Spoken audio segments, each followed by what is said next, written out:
It's a talent pool so deep, it's an abyss. Draft prospects, Division I commits, nationally and state-ranked players. They are quite literally everywhere here at LakePoint Sports as we bring you continued coverage of the National Program Invitational. This is all part of the Aspen Hospitality Invitational Weekend presented by Barnsley Resort. Today's the last of our 3-day watch party as we close out the last day of pool play with bracket play to follow on Sunday, and then it's Championship Monday here at one of Prep Baseball's crown jewel events. I'm Cory McCartney, and we've got some great action coming your way as we pull up today's game menu and show you the broadcast games we'll be bringing you at 12:40 today. We have Texas 12, 2026 Red Sox versus Rawlings Southeast Mad Mavericks, building champion 17U National versus White Sox Scout Team and NBA Scout Team 2026 versus Team Elite Platinum 17U. Again, that's all in the 12:40 game window today, and we'll have some great guests stopping by as well. Yesterday, it was a litany of players, including Prep Baseball All-Americans Coleman Borthwick, Gio Rojas, and John Stowers, along with Tennessee commit Trevor Condon and Austin Tambora, top outfielder in Georgia, stopped by as well. Today, we'll hear from Ty Holt, Arkansas's #1 player in the class of 2027. Rocco Maniscalco, Alabama's #1 in that same class, also a newly minted Prep Baseball All-American. We'll also hear from Prep Baseball Shooter Hunt and Hunter Martin and our own Grayson Rosen. It's a buffet where you never get full, but it's basically like a Chinese buffet, but it's all baseball all the time. We'll be off Sunday, and then we'll be back with you Monday for 17U championship game scheduled for 12:20. This, again, all part of the Aspen Hospitality Invitational Weekend presented by Barnsley Resort, which also includes the Rise Hoops Junior June Jamboree. Try to say that one 5 times fast. And the New Breed Jiu-Jitsu, both happening at the Champion Center. That's part of the New Breed Samurai series, but I'm told there are no swords involved in that whatsoever. So if you're concerned by that name, don't be. The only swords on campus here are ones coming via those blacksmiths on our mounts. Now, specialty menus are all over the place across Major League Baseball ballparks. You go, you see them on social media. They've all got their thing that they're doing that year, trying to entice you to come eat at their stadium and spend gobs of money doing so. We are not immune to that here at LakePoint Sports, and we have literally thrown down the gauntlet with something that is going to both entice you to come here and also make sure you do leave not wanting to eat for days. So I invite you to say hello to the Walk-Off Burger.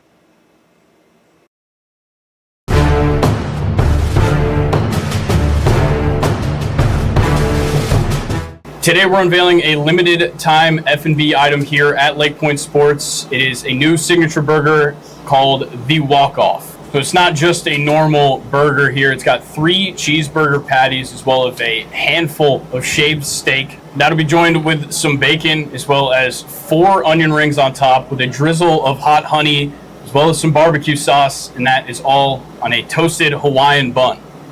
I think our first question, naturally, is how are we going to approach this burger? It is standing rather tall. We didn't get a real measurement, but I think we're looking at about 7 inches. Yeah. It's an unbelievably tall burger. I think it's almost, it shouldn't be, you can't get a fork and knife for this. No. You got to go all in. Maybe you could hit layers. Maybe you take the top bun off, you knock out the onion rings, a little bit of the bacon, and then you go for it from there. But I think both of us have to just put in the valiant effort to. You just got to go the extra mile. Yeah.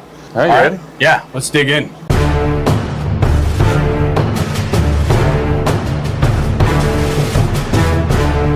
I got a neck cramp in the middle of that bite. Oh, man. Off the bat, it tastes outstanding. It does taste good. It is a really good burger. As hard as it is to eat, it tastes pretty good. The 3 patties, you might call it excessive.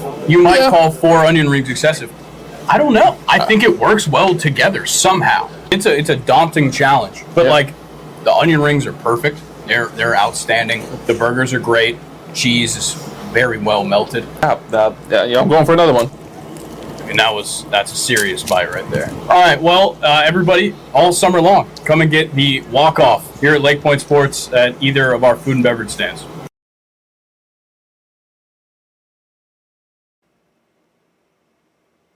rumor has it that neither Mason nor Grayson has eaten in the week since they tried the walk-off burger. But again, they both absolutely loved it. So if you're here on campus, make sure you check that out at any of our venues.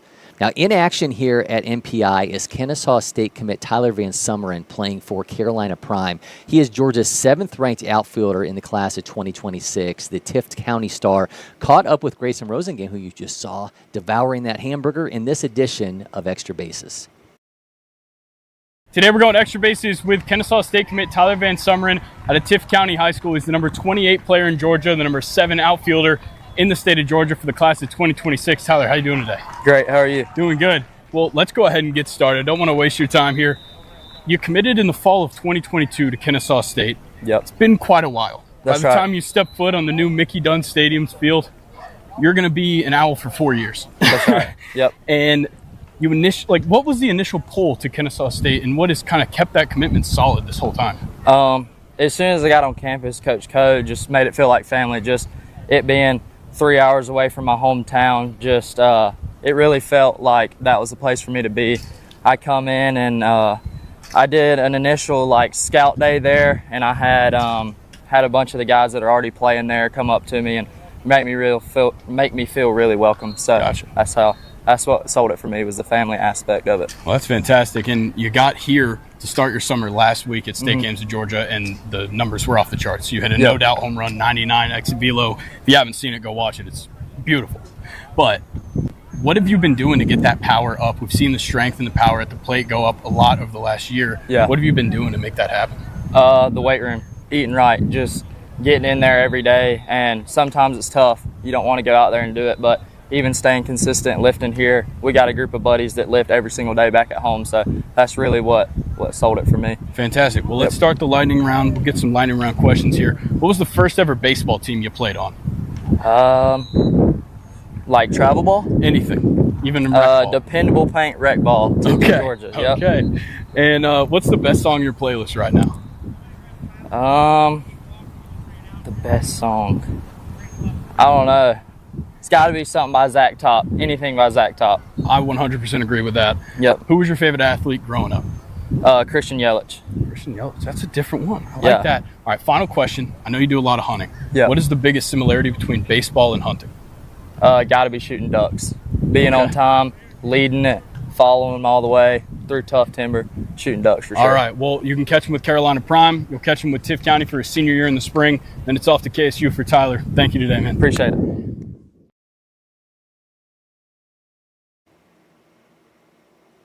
That's some more great stuff there from Grayson. If you love those Extra Bases interview, make sure you check out all of our social media channels. You can find the entire run of those the past couple years. I know the players really like doing those. And also in action here at MPI is Caden Powell, who will be playing later today for Rawlings Southeast Mavericks during our 12:40 game window. We're a little bit delayed on that one, but we will be bringing you that action as soon as we can. He's the 9th-ranked player in Tennessee in the class of 2026. Powell caught up with our own Simone Stanley. What's up, everyone? Simone Stanley here at LakePoint Sports. It is the MPI 2025 edition. We are joined by a class of 2026 outfielder and quarterback for Beach High School and also for the Mavericks, Caden Powell. Caden, thank you for the time. Thank you for having me. Of course. So you're representing Tennessee. How does it feel to travel all around to these different states and experience different baseball culture? It's really cool just seeing how everyone plays this game and how differently everyone plays it and how a lot of people play it the same. It's just kind of cool seeing one game so different from everybody. What is it about Tennessee baseball that stands out? I don't know. We have a lot of good players, I guess. I don't really know. I've only been in a few other states, so I don't really can't really compare too much with it. Okay, makes sense. So what do you like about playing for the Mavericks? I like the community. Everybody's really close. Like today we went and did yoga just for fun. We can just do little stuff like that and we can have fun with each other. Whose idea was yoga? It's actually my idea. Oh, yeah. So is that something you do in your free time? No, my friend, we were just stretching and we were just messing around in the weight room and I was like, well, my friend's mom does yoga, and I called her and asked her for a link or a video for yoga.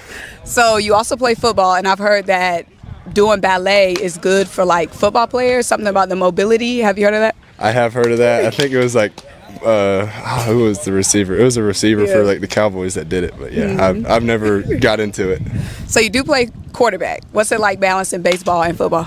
It's definitely a challenge, but I mean this summer I'm more focusing on baseball just because of the opportunity at hand, playing with a bunch of great guys around me and just trying to have fun this summer. What is it like playing on a Mavericks team that has over a dozen commits and a ton of guys who are uncommitted but still ballers? It's really fun. It's just crazy to see how everyone makes these plays look easy and just everything just looks so smooth. It's kind of something I'm not used to sometimes. So what is Caden known for on the baseball field? I guess I'm known for my bat, I would say, and I'm a little faster than people would think. What part of your game do you think is slept on? Definitely my speed. Okay. No one really sees it, but I don't know, I kind of can shock people. I get down the line fast. What part of your game are you focused on improving this travel ball season? Focusing, kind of everything. I kind of just focus on just getting better every day. It's doing something better. Probably, I'd say outfield more. Just not dropping fly balls, not misreading them and stuff like that. You have one more season of high school baseball left. Do you have any goals for that last year? I want to break the home run record for my school. I was close. There were 17. I had 15. The record was 17. So Close. Yeah. You gonna get it next year? I'm gonna try. So you are committed to Kentucky. What made that the perfect program for you? I just love the community. Coach Minge is a great guy. He really sold me on it. Just love the Christian background he has, and it's just how he enforces it with his players, and I just really like that. I like it. Well, guys, I'm Simone. He is Caden. We are here at LakePoint Sports. Thank you guys so much.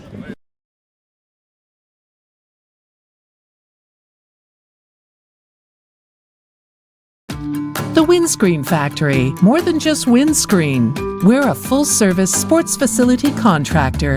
We manufacture windscreen for sports and construction, do fence repair and installation, and fabricate field netting and batting cages. In addition to manufacturing the products, we also install upon request. We make safety padding for backstops, rails, and walls, as well as full-service print shop with logo, branding, and signage capabilities. Please call us for a quote today.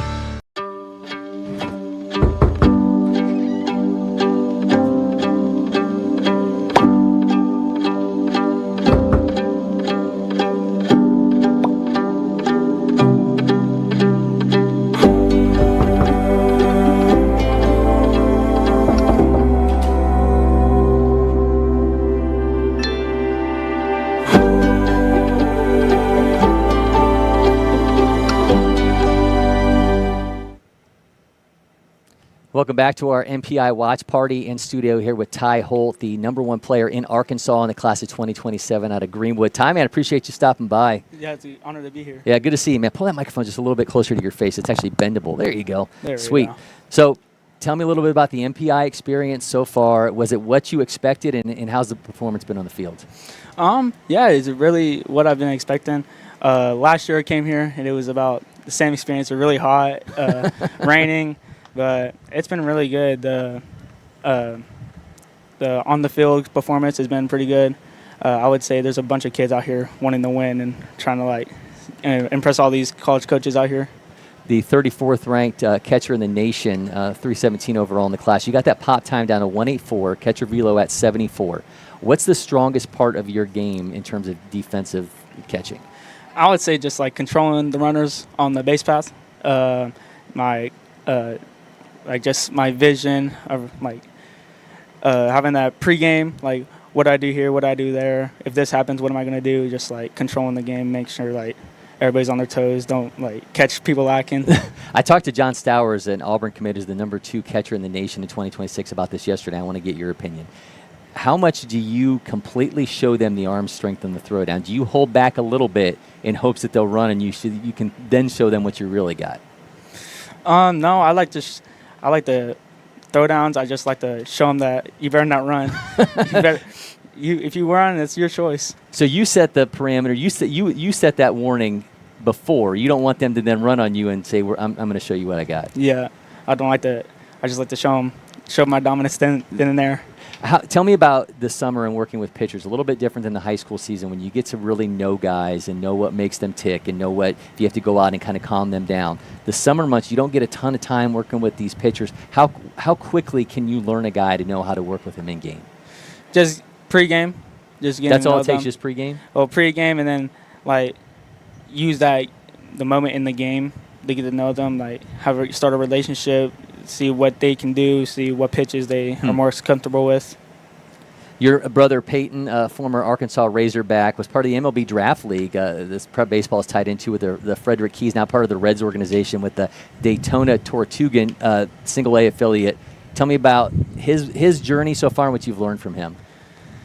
What I've learned is that you really can't just – if something bad happens, you're not like – it didn't go what he planned on going. He planned to go to get drafted out of college, and when that didn't happen, he really just said, let's figure out another way, and he just worked his butt off. And what I've learned from him is that just working harder, like more than what you're used to, and that really helped him get up there.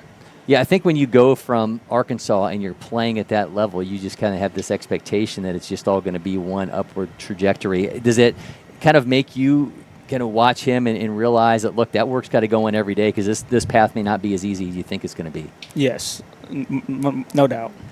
Obviously, a lot of Arkansas sticks now, White Sox scout team players wind up in Fayetteville. Tell me about that connection. It almost seems like there's a pipeline for you guys that wind up as Razorbacks.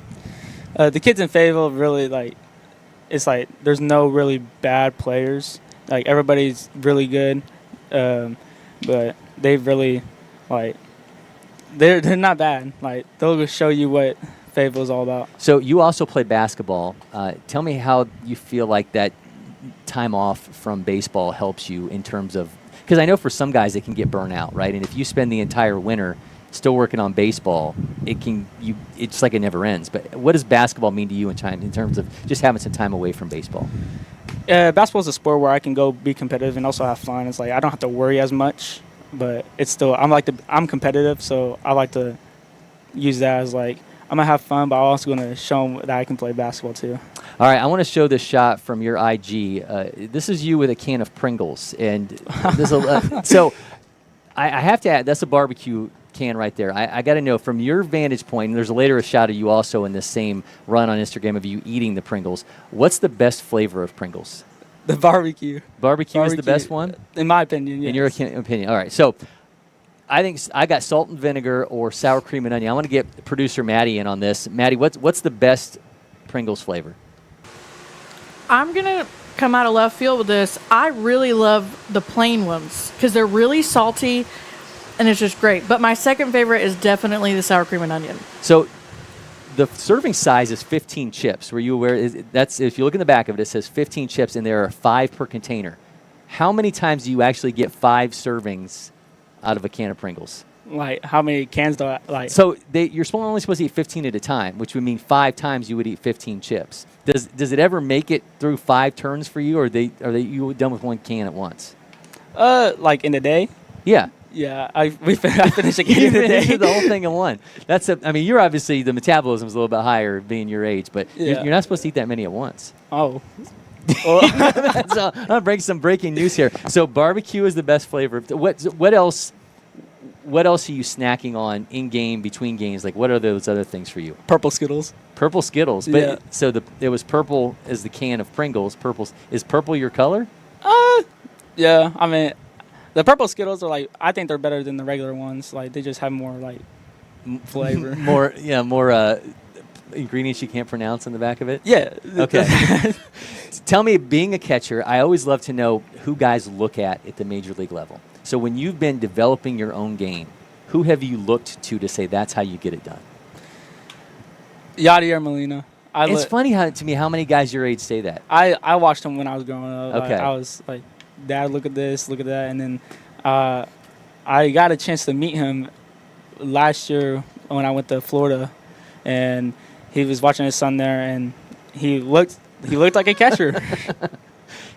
But offensive tool set wasn't always there with him. So what do you pick up specifically defensively from his game that you try to take into your own? Catch people off guard.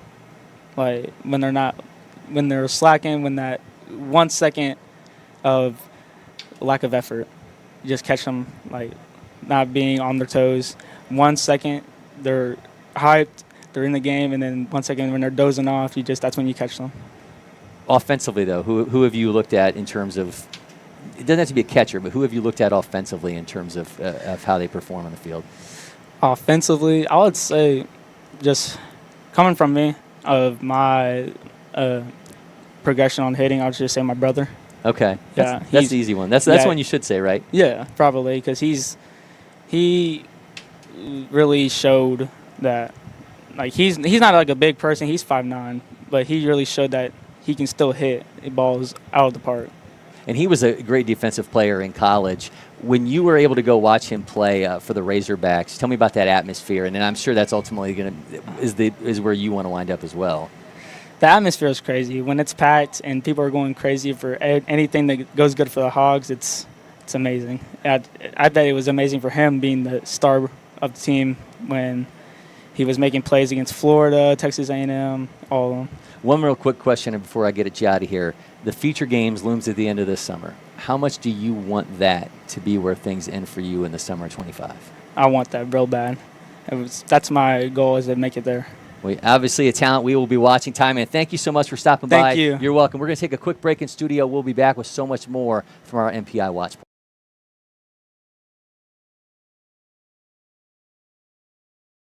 Hot summer days call for cool adventures in Cartersville Museum City.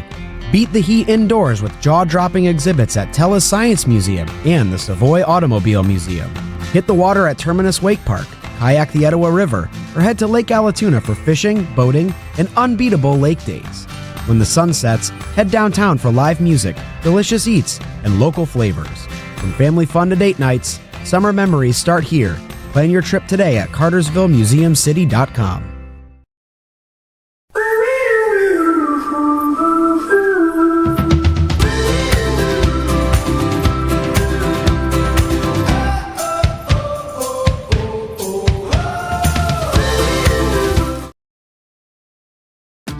The Windscreen Factory, more than just windscreen. We're a full-service sports facility contractor.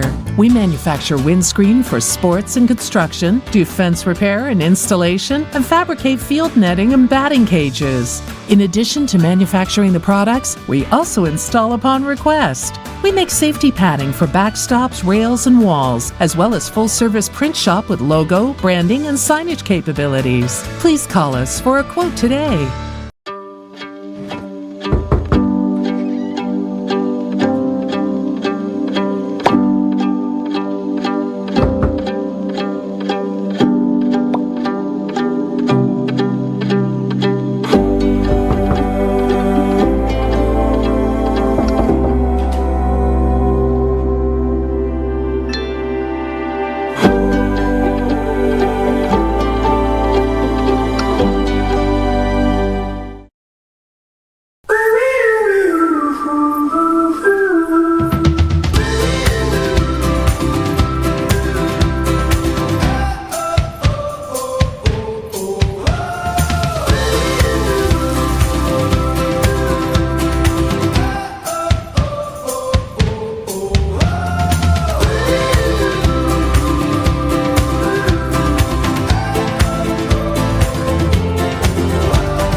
The Windscreen Factory, more than just windscreen. We're a full-service sports facility contractor. We manufacture windscreen for sports and construction, do fence repair and installation, and fabricate field netting and batting cages. In addition to manufacturing the products, we also install upon request. We make safety padding for backstops, rails, and walls, as well as full-service print shop with logo, branding, and signage capabilities. Please call us for a quote today. Welcome back to our MPI watch party. Cory McCartney now joined by Rocco Maniscalco, the top-ranked player in Alabama in the class of 2027. Rocco, man, good to see you. Appreciate you stopping by. Yes, sir. So I'm going to throw this out there. Congratulations, now a prep baseball All-American. You're going to be in Miami in September. Let's go. Yeah, Shooter Hunt told me this morning. Tell me the reaction and knowing that you're going to be down there. Well, I know that's I'm breaking awesome. the news to you. I love it. That's the first I've heard of it. So Shooter texted me this morning, and I said, Rocco's coming on with me. So you're coming, man. We're going to have you down in Miami. Let's go. That's so, awesome. Carter Johnson, your former teammate at Oxford, was an All-American 2 years ago. Yeah. Tell me about dealing with him, being around him, and the experience, if he talked to you at all before, knowing what he went through in Milwaukee. Yeah, knowing Carter, he's awesome. He's always super talkative. I really like Carter. Before the games, he was just kind of excited to go down there. I know that the experience was awesome for him. He told me all about it. He just told me it was awesome. I love that I'm telling you for the first time here. Yeah. The 2026s you guys are going to have to deal with are absolutely stacked. John Stowers, the number one catcher in Alabama, is good. He actually had a warning on with me yesterday. He told you guys do not run on him. So just so you know, he's laying it out there. Obviously, your game, the number 7 shortstop in the nation. Tell me about what we're going to see on display here at MPI and then ultimately down in Miami. Well, I'm always trying to just show off, kind of. I'm trying to show a lot of energy. I'm trying to be the most energetic person on the field at all times. I'm just trying to be a leader on the field. So that's kind of what you're going to see. Going back to you and Carter being together at Oxford, tell me what you learned from watching a guy like that, a guy that ultimately ends up being a second-round draft pick by the Marlins. Definitely leadership. Carter taught me a lot. The way he was talking on the field, the way he was carrying himself, it was just awesome to be around him. He taught me a lot. It was nice. Your sister Emerson runs track at Alabama Huntsville. I know you run a 6.8 560. Who's faster? It depends on what we're doing. In a 60, I think I got her. And anything over 2 laps on a yeah, she got me. She's got you in the endurance side of it, but yes, in straight line speed. I think I got her. I think you got her. Okay. Yeah. So you play for the U.S. national team, teaming up with guys like Jacob Seaman, Jared Grinlinger, Dexter McLeon Jr. Tell me about that experience and what it means when you put that uniform on that says USA across it. It was incredible. It just meant more than anything I've ever done. It was just an incredible experience just to wear the USA across my chest. It just meant a lot. It was awesome. Yeah, and when you're taking the field with guys like that, I mean, do you kind of take that in terms of I can learn stuff from these guys, or is it more about man, I've made it? No, it's not man, I've made it. I feel like in the games, I feel like we were all like a team. It felt we were all very connected. It felt like we were just trying to win the game, and that's what meant the most to us. I feel like that was the biggest part of it. Obviously, talking about where you're going to be at September. Ahead of that, though, you were 2023 Junior Feature Gamer. Mm-hmm. Tell me about wanting to be here this summer, at the end of the summer, for future games. Oh, 100%. I can't wait. It's gonna be awesome. I think it's gonna be fun. It's gonna be a blast. You guys are playing already in front of some crowds. We saw in there, but that's a different animal. You got 500 plus college coaches that are at that, yeah. And obviously that August 1st deadline comes, and they're able to start making those phone calls. This is a big summer for you personally. How did you prepare for this summer, maybe so differently than you did the past couple years? I felt like I know that people were going to be watching me, so I kind of was trying to step it up in the way I carry myself and just trying to look like a dude. I think that's what I've been focusing on. I think players that watch, coaches, parents, when they talk about guys who have reached a certain level, they always want to know, okay, what's that guy doing that I don't do? Whether it be something in pregame, whether it's your recovery, something you're doing to focus on the mental side. As you've gotten better as a player and it's become more about fine-tuning things, what are those big focus points for you, whether it's on the field, off the field right now, in terms of you becoming the best version of you as a player? Definitely recovery. Recovery is a big part for me. I cramp a lot, so I have to watch what I'm eating. Yeah, I got to hydrate. I got to eat bananas. So, and definitely working hard off the field, going to the cages twice a day, 3 times a day. That's, I feel like, the biggest part for me. Who's been those big influences on you as a player? Is it obviously, people always want to talk about coaches, parents, players they watch on TV. Who are those main pieces for you? Probably my dad, for sure. He motivates me a lot. He's always willing to do anything for me, go hit at 5 in the morning or 10 at night. It's really a blessing. I really appreciate it. the next evolution for you, what's that thing? What's that thing that we're going to be talking about a year from now for you as a player that you feel like is going to be a little bit better, and we're going to be like, man, that guy is absolutely taking off? My leadership. I feel like I'm doing better. I feel like the dudes in the game, or you look at them and you can tell that they're the leader of the team. I want to get there. Well, certainly a guy whose year is going to end with a big moment, as he is a newly minted Prep Baseball Hall of Famer. We'll see him in Miami in September. Going to be excited to see Rocco Maniscalco in action down there. Congratulations again, man. I appreciate you stopping by. Great having you. We're going to take a quick break in studio. We'll be back with more from our MPI Watch Party. The Windscreen Factory, more than just windscreen. We're a full-service sports facility contractor. We manufacture windscreen for sports and construction, do fence repair and installation, and fabricate field netting and batting cages. In addition to manufacturing the products, we also install upon request. We make safety padding for backstops, rails, and walls, as well as full-service print shop with logo, branding, and signage capabilities. Please call us for a quote today.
Windscreen Factory, more than just windscreen.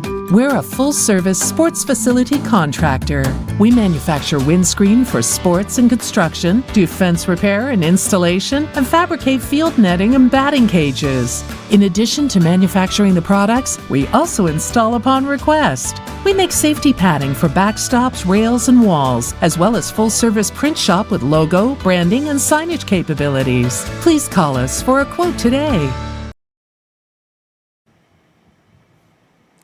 Welcome back to our MPI Watch Party. Just one of our 3 games is currently in action. Up in the top right corner there, you see NBA Scout Team 2026 against Team Elite Platinum 17U. That one's in the bottom of the first inning. Meanwhile, our other 2 games are a little bit closer to materializing here. We've got Building Champion 17U National against White Sox Scout Team Slayton. In the bottom left, you see the umpires are now on the field, and we've got Building Champions taking the field as they get closer to action in that one. In the top left corner is Texas 12 Red Sox versus Rawlings Southeast Mad Mavericks. We actually got Shooter Hunt's going to stop on by now, so excitement as Shooter Hunt's coming in. How we doing? Good, Corey. Thanks for having me. You're welcome. So I did not know, and I should have asked you this, I didn't know I got to tell Rocco that he was an All-American. So he is so excited. He was like, are you serious? Oh, wow. So, yeah. So I just had newly minted Prep Baseball All-American Rocco Maniscalco here in studio. Shooter, tell me about the player that we're going to see in Miami. Well, I think the physicality stands out immediately. The athleticism, physicality, and then even watching today, the way he tracked in the box. He's kind of playing up this weekend with that great Excel program, but it doesn't affect him at all. There's some confidence in there, a little swagger to what he does at shortstop. He can play all over the field. Went to the same high school as Carter Johnson, so he's seen some of the scouts around. So we're really excited to have him in Miami, so looking forward to that. Yeah, he told me, I said, what were your conversations with Carter about the event? Now knowing that you're going to be there, I'm sure you're going to have some more questions for him. But he said he loved it. Just had so many great things to say about being part of the first one in Milwaukee. And Rocco's really excited.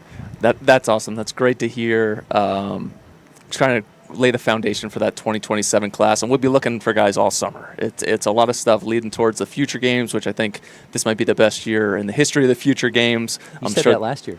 You know what? I can say it every year because it keeps getting better. But I think this year there'll be a lot of names for the All-American game coming out of the future games. Yeah, we had a few of the guys that were part of last year's proceedings in here, and Coleman Borthwick and John Stowers will both be back this year, along with Gio Rojas, who was in here in studio with me yesterday. John Stowers, I don't know if you saw the video that we sent out, but he basically had a warning for the 27s. He said, "Don't run."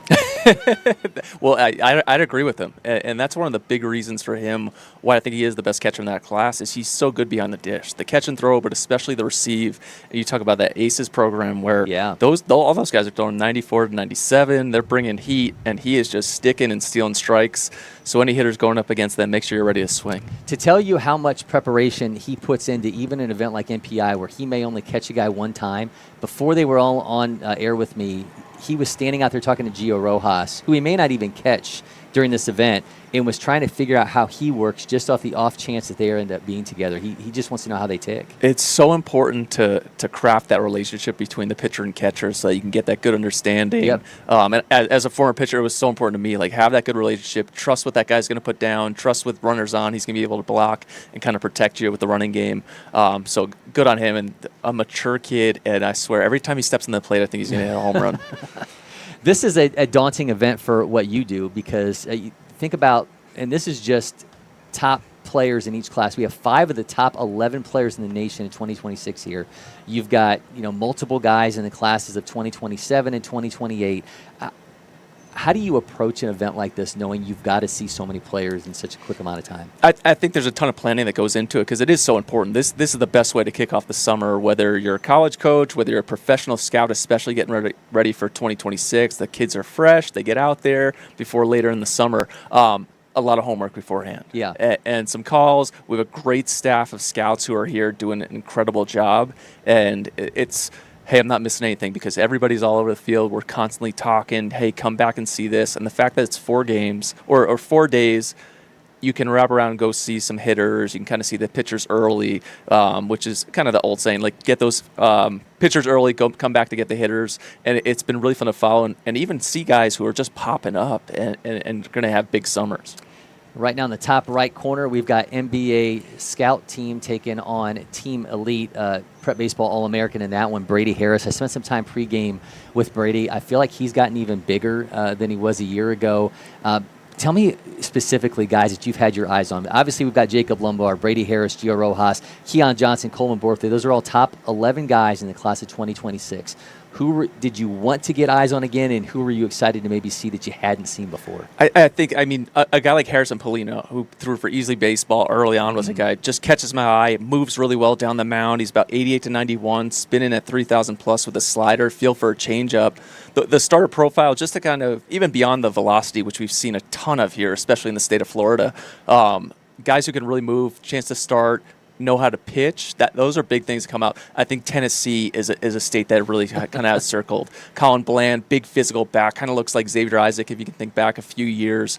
First rounder from North Carolina who's now with the Rays system. Powell, the exposure team, which we're going to be watching here in a second, which is a big reason I'm here to check it out. There's just so much talent where, hey, we can get more track record on these in-game decisions, the swing decisions, the plate, what the kid deals with some adversity here. So those have been really cool things. And then Noah Wilson, who's actually absolutely put on a show here, another former All-American who's kind of, after a tough spring where he broke his hand and was out, he's back and has not missed a beat after not having an at-bat. Yeah, he had an unbelievable moment yesterday. 99.8 off his bat. It hits the batter's eye and ends up with a stand-up inside the park home run for San Diego Padres scout team. So the speed is undeniable with a guy like Noah Wilson who's on his way to Vanderbilt. You know what's funny? Noah Wilson is absolutely great. Cooper Trinkle, who's our underclass scout, does a great job nationally. He's down here really covering a lot of the 15U action. I'm getting texts already. Mikey Teasley's on field 13, who's an arm out of Tennessee, a big-time guy who I'll have to go over and check when I get off of here. But that's the kind of stuff that we do internally where, hey, we got to check these things out. Come here. We got somebody on the game. But this is actually a great setup. And the Building Champions has thrown a kid we watched last year in here. I got a chance to say, was it Hunt? Who are they throwing? Where's James Hunt? James Hunt. Yeah, okay. he's throwing again. Last year we did There this, you and go. he was throwing, and he's throwing again today. How about that? I think James Hunt's following our socials. He lines up his starts with when we need him. You mentioned the guys from Tennessee that are here, and I don't know how Hunter Martin, their scouting director, is handling all this, because they have 7 of the top 10 players in 2026 are here, 5 in the top 10 for both 2027 and 2028. And then you talk about this Rawlings Southeast Mad Mavericks team, includes 19 players who are ranked in Tennessee, including the number 1 in 2026 and 2027. I meant Mad Mavericks, not Exposure. I was watching them the last game, but yeah, Jack Dugan's another name. Yep. Where huge helium guy, had a great spring. We're eyeing what he's done. Left-handed stick, shortstop, center fielder, can run. The bat the ball's there. It's physical. It's athletic. It's a tough lineup to get through, that Mad Mavericks team. They got some arms too. Bo Holloway the other day. It's a really good class for left-handed pitchers in 2026. So he's another big name. He's up to, I think, 96.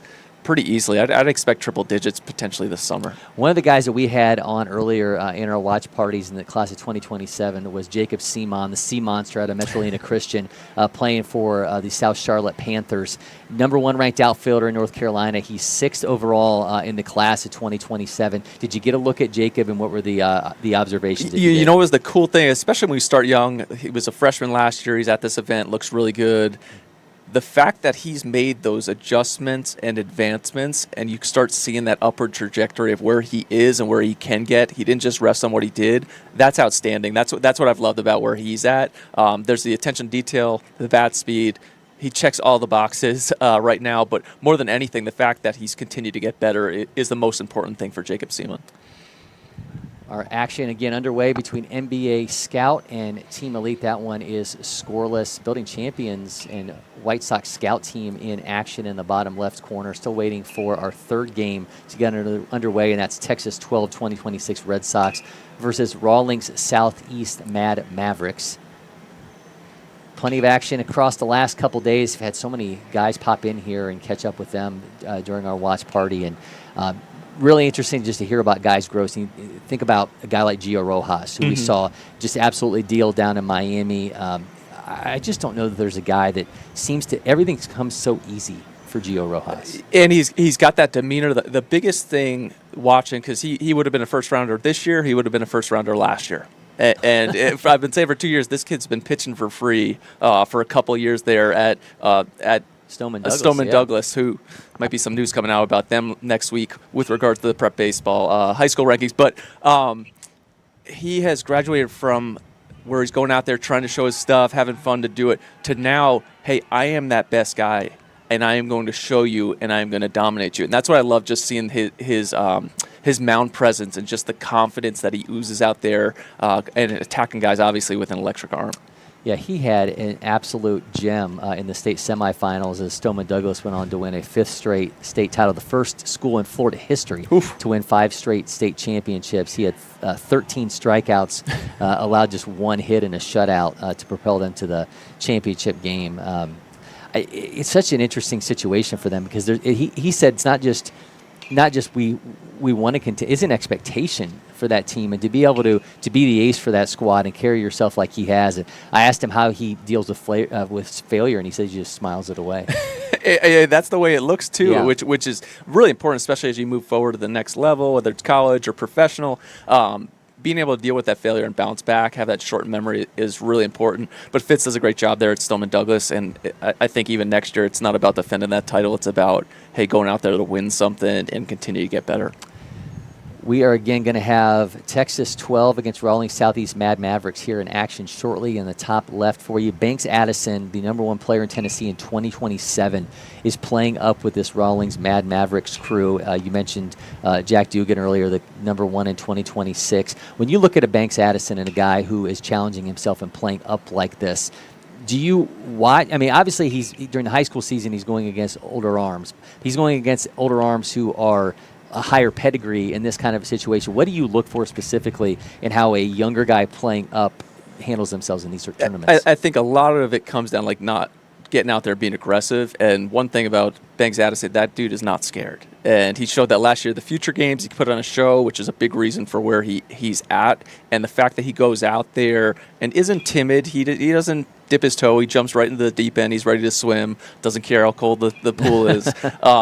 but he's mixing well because that's a really good team. That Mad Mavericks team has draft guys all around. So there's going to be a lot of guys following them throughout the summer, as they should be from the scouting side. And he did not back down the other night, getting off some big hacks. Because it's always, especially at that, the guys who are a year older, something from that junior to senior year where the physicality kind of kicks in a little bit more. There's definitely a difference between the two. So the physicality is still coming for Banks Addison. But right now, the foundation is there. The skills are there. The bat speed's there. He's obviously real good with the glove. So just to follow along and for him to see this is the way Jack Dugan goes about his business, it is something that's going to help him in the long run. We've been talking a little bit about Stoneman Douglas out of Florida, another Florida power represented right now for NBA scout team, and that's Trinity Christian Academy's Tyler Ellis, a Florida commit at the plate right now. He's the 4th-ranked left-handed pitcher in Florida, 16th overall in the nation, but showing out at the plate right now, the 2024 feature gamer, Florida commit. What have you seen of Tyler? He's a winner. And there's a lot of times where I'm taking notes and like, this is a guy I would recruit. If I was a school, this is an absolute winner. He's going to help you on the mound. He's going to help you at the plate. He is going to find some way to impact the game, which is why he's up at the plate right now. When he's pitching, he's doing everything today. But it's a guy you need in your program. If you want to win championships, you need guys like Tyler Ellis in your program. Up in the top left, we just had a bat flip from what I'm thinking is like a 3-year-old. So I was going to try to get your scouting report on his swing, but now he's making his way to third base. I think he's going to go all the way on this one. He's already past second base, and can he get there? He's getting run down here by the guys in the out. Nope, he's going to make his way around third base, and he is trekking all the way home. This is going to be an inside the park. Is this an inside the park home run, or is this the home run trot? Cory, this is his 3rd home run that I've seen him hit. This little dude's been bringing absolute vibes, and the aura that he has in the box, even the way his stance is, the hands are working great. I don't know who dad is or who mom is, but they got this guy ready to rake. No, he's going to go up and show us the swing. No, he's going to show us the swing. He is not. He's had enough. We've seen all the daddy hacks out of this little guy. He's shown us enough. I think he's probably a little bit too young for the rankings at this point, too. So that'll be the 2040 rankings he might be involved in. Oh, geez, that's a long way away. Well, there's certain numbers when you're like, I don't know where you've gotten with this, but there's been certain classes when they start popping up that I'm like, oh my God, I'm getting old. Like when I saw 2030s for some of these guys, I was like, this can't be real. I was thinking the same exact thing. But 29, because the 29s will be a freshman next year, so it's the stepping up. It's even I'm watching Florida State. Joe Charles, I can remember he was one of the first classes I covered. He was a 2019 grad. He's now at Florida State closing for them. But I can remember watching him many years ago, and now to look at, these guys are 28s, 29s. Wow. Yeah, I think for me, it was like when I was covering guys in the majors, and then they started retiring, and they're just like, oh my God. Yeah, so we got Wilson Anderson is going to be at the plate now for NBA scout team, Mississippi State commit. So it really gets no easier when you're trying to navigate this really tough lineup.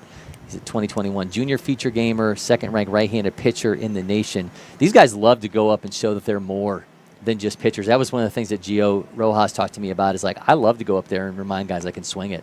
It's really cool. And Wilson, he plays at Jesuit High School with Caden Wechter. And the first time I got to see them in their first game this year, Wilson's at second base, Caden's at shortstop. They're both two of the best. I think 1-2 in the country, as you just said. Wilson's up to 97 miles an hour yesterday. He's right back in the box. And I bet he's more than excited to hit, maybe even more so than he was to get on the mound yesterday. We got our umpires now showing up in that matchup.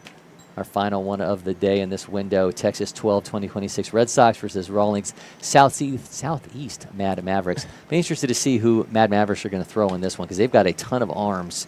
Certainly a lot of exciting players. You got like guys like Bo Holloway on that team. Eli Dickey's son is on that squad as well. So you're going to be interested to see who we see in action in that one. Looks like they are able to navigate that and keep NBA Scout off the board. Meanwhile, Building Champions are up 2-0 over White Sox scout team in our other game down on the bottom left. Mr. James Hunt on the mound once again. I want to say that Mad Mavericks were throwing a kid going to Walters State. Good arm.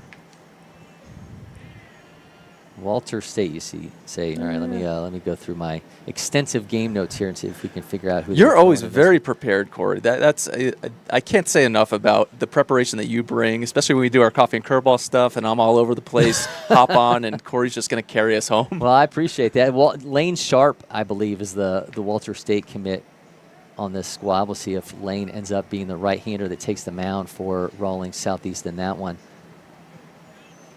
Meanwhile, nice pitch. James Hunt, that slider has definitely gotten better over the last year. Hunt, a 2020, he's listed as a 25 future gamer already, so he was here in 2024.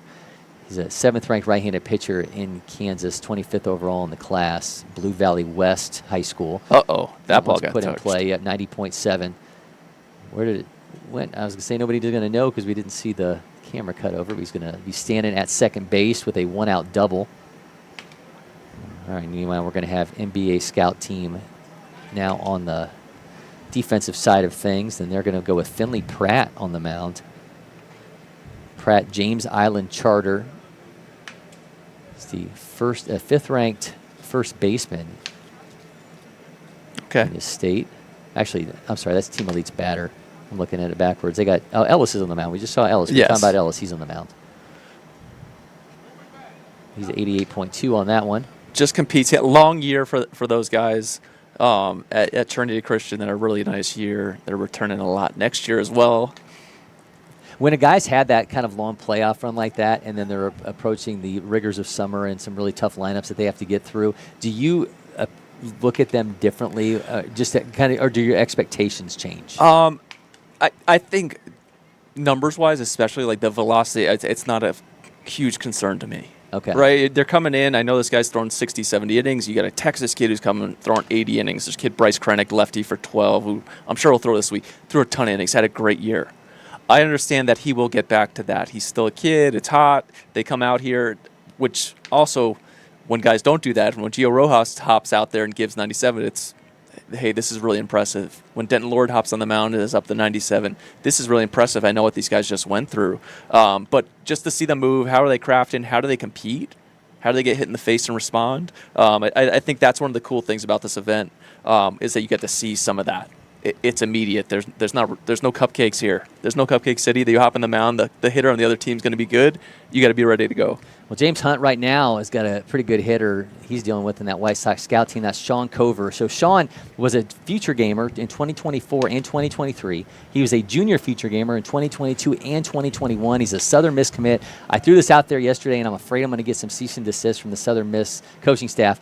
I want him to decommit so we can get him back for senior future games, and he can spend 5 consecutive years at future game events. A true legacy. No, but Sean Cover's had a nice week. I was watching it yesterday. I had a nice knock. Ian Smith, who does such a great job here in the Southeast and locking down LakePoint for real.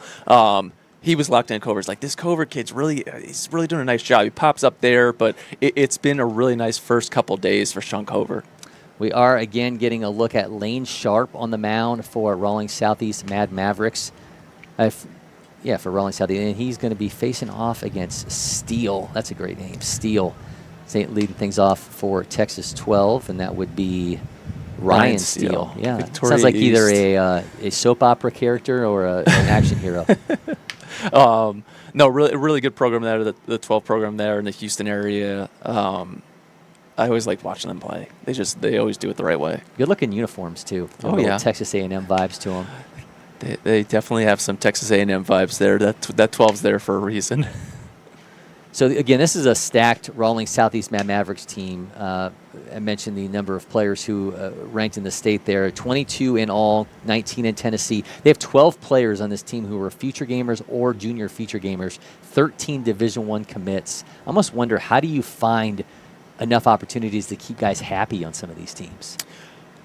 That's a coach's job, not my job, and I don't envy it. And I think they try to keep the position players down a little bit, where you're rolling up, like, we got 8 guys. This is what we're rolling out for, which is great for the player.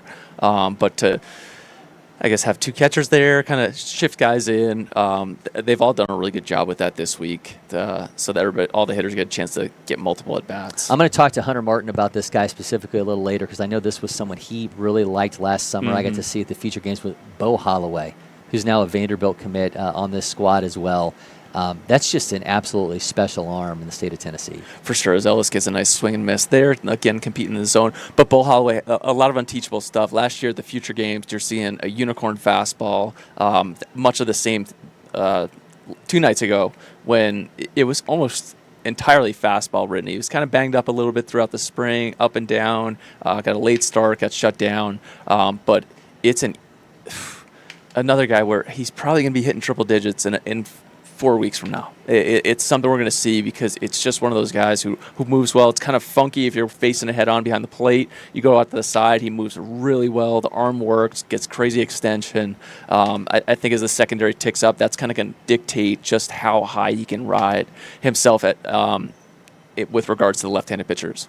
Ellis has 2 down in the inning for NBA scout team. Meanwhile, James Hunt and Building Champions are leading 2-0 over White Sox scout team. Davidenko Rodriguez from Taylor High School now at the plate for Texas 12. He's the 21st ranked shortstop in Texas.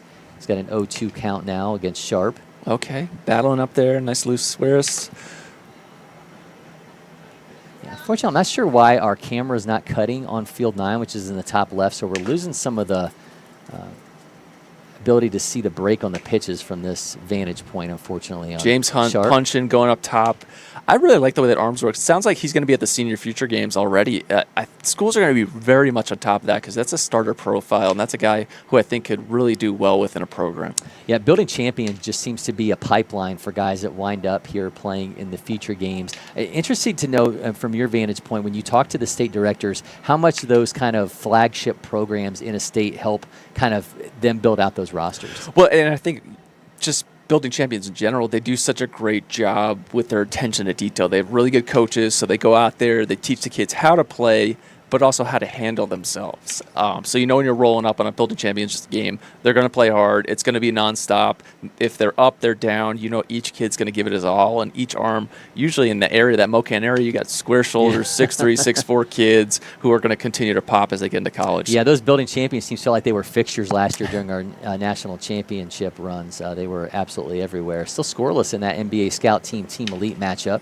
Ellis attacking the zone once again, just making it really difficult on guys, kind of that steep cut to the fastball, feel for that spin, kind of tunneling things. But again, I can't say enough about his competitive makeup. When I went over to go talk to Brady Harris today, I think Ethan Wheeler has gotten even bigger. Really good size. And another one we talked about, he threw so many innings. Got to see him in February. He was electric. He came in behind Aaron Watson. It will be a top 40 pick for Trinity Christian this year.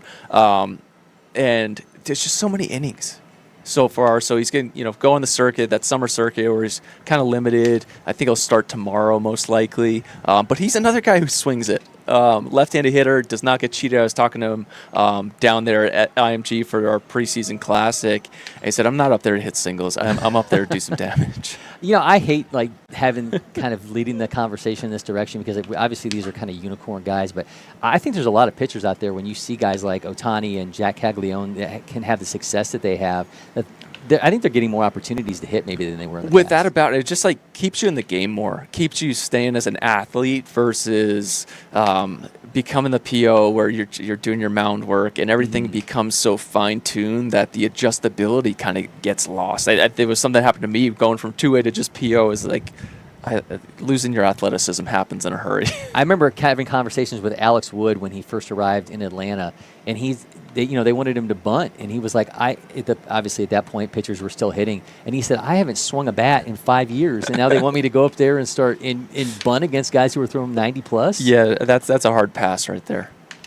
Dalen 4 is at the plate right now for Texas 12 out of Tompkins High School, and fouls that one off. He's the 12th ranked shortstop in Texas, number 118 overall at this position nationally. He's 484 in the class, 2022 junior feature gamer. I mean, hitting the 3-hole for the 12. Good. That's a good player. Ooh. Went up top there. That was a good swing. Goes down on strikes. That one's headed to the bottom of the first, so we get our first look at Rawlings Southeast Mavericks at the plate as that one rolls along. Sharp getting out of the trouble there. Speaking of Ethan Wheeler, currently at the plate for NBA Scout. Oh, Big E. He was begging to get in the home run derby last year at the All-American game. I loved talking to Coleman Borthwick yesterday when I asked him about winning the home run derby, and he's like, I didn't think I was going to win. I started looking at these guys' velos, and I thought, I'm probably not going to get. And he's like, I just went up there and started swinging. I was like, dude, you're 6'6", 250 pounds. You're 103 off the bat, and you're worried about other guys? You know what? He's just very humble. Comes from a great family. Yep. He hit a ball well over the bubble out there yesterday, so I think he was just being humble about it. I had a great conversation with him, too, talking about Charlie Wilcox, who's now on his way to Georgia Tech. We'll see if that changes with the MLB draft. But what he learned from pitching from a guy like I've not been around too many guys who kind of have that intellectual side of pitching that Charlie Wilcox has. And he said he's basically like Trevor Bauer. Like, he just the understanding and appreciation that he has for every aspect of pitching. He's like, I couldn't help but learn from him. Those two are absolute horses. The two of them, and Charlie Wilcox got a chance to come to the Super 60. Yep. Being up in person, that was like the biggest takeaway. Like, this guy, this is what a big leaguer looks like. He's just like an absolute ox. And then you take Borthwick. They're on the same team. They're both throwing fuzz. But it's really important for him to get a chance to do that there. They're just, you shake their hands, you're like, you feel like, or at least for me, I was like, I feel like a little kid next to you. Can I get an autograph? All right, we're rolling along. Currently at the plate for NBA scout team. We're looking at now, we've got Waltney at the plate. This lefty's doing a nice job on the mound for Team Elite. There's some whipped arm action, some feel for that spin. Do you have his name right there? I gotta write this down. Team Elite is throwing Parnell. Okay. No. So that's Joshua Parnell on the mound. Joshua is the 12th ranked left-handed pitcher in North Carolina, 139 overall, 6'2", 235-pounder. You know, that's one of the cool things about you're going up against NBA. Everybody knows who they are. They have all these big-time draft. The opportunity of going up against a lineup like that as a pitcher is so valuable because all eyes will be there. We saw the same thing yesterday with Team Elite against that San Diego Padres scout team squad. I mean, they didn't have a lot of strikeouts. They just made a lot. I mean, to San Diego Padres' credit, they hit a litany of balls 90+ right at guys. But Team Elite was up to the task, and they ended up getting 11 hits off the Padres pitching and just made plays they needed to defensively. But hats off to those guys not being overwhelmed when you start looking at a roster and seeing all those highly touted players. Send a note over to Ian Smith on this left-hander. Hey, can you get some closer looks on this guy? Like how he's moving. As Mr. Holt comes up, the Vandy recruit, he's kind of like the Tennessee version of Trevor Condon. Okay. And it's been impressive to watch him. He's great at the future games last year. Just mighty mouse in the box. Compact, strength, bat to ball is there, and this guy is just going to give fits to opposing pitchers. Well, I told Trevor Condon yesterday he probably left feeling like a donut because he was glazed by everybody who was around him. Sean Duncan had to give him some love. I was telling him how much you and I talked about him in the past, and he's just living in the the As Holt just on cue hits a double sure down does, the line. 99.6. But no. Trevor Condon, great week. I think I've told you this before. The hooded look, I always attribute that's an Arizona thing. Yes. Arizona kids are allowed to do that. That's the Rock Shalowski. That's for Arizona and Trevor Condon. That's the Condon vibes. There's going to be 12 and 13-year-olds all around Georgia doing it. They're already doing it, and they're taking his little jump into the box. They've co-opted that as well. But he told me it's about 2 years ago on Edgewood's state championship team that the outfielders all felt like they were superheroes. These were their capes that were flowing when they were running through the outfield. So that's why he said it never gets too hot. It's never too hot, even here in Georgia, for him to not wear that thing. So. Well, it can be too cold at GDC. I have experienced that. So. Yeah. Well, NBA scout team now rolling with Matthew Kerrigan at the plate. You know what? He came back off injury. He took some good swings yesterday. I was locked in on what he was doing. He's a Georgia product. Yeah, an Auburn commit out of Lowndes. Speaking of Etowah, Lowndes is who ended their state title hopes in the semifinals. Took them down in 2 games, taking down both Matthew Sharman and Jackson Rose to make their way to the state championship game. Corey, I'm going to have to run here in a second. No, you're good. I've been summoned. All right, Shooter Hunt has been summoned. We're going to take a quick break in studio. I appreciate it, as always, sir. Have plenty more Shooter Hunt all summer long. We'll be back with more from our MPI watch party. Can't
Windscreen Factory, more than just windscreen.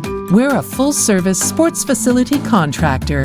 We manufacture windscreen for sports and construction, do fence repair and installation, and fabricate field netting and batting cages. In addition to manufacturing the products, we also install upon request. We make safety padding for backstops, rails, and walls, as well as full-service print shop with logo, branding, and signage capabilities. Please call us for a quote today.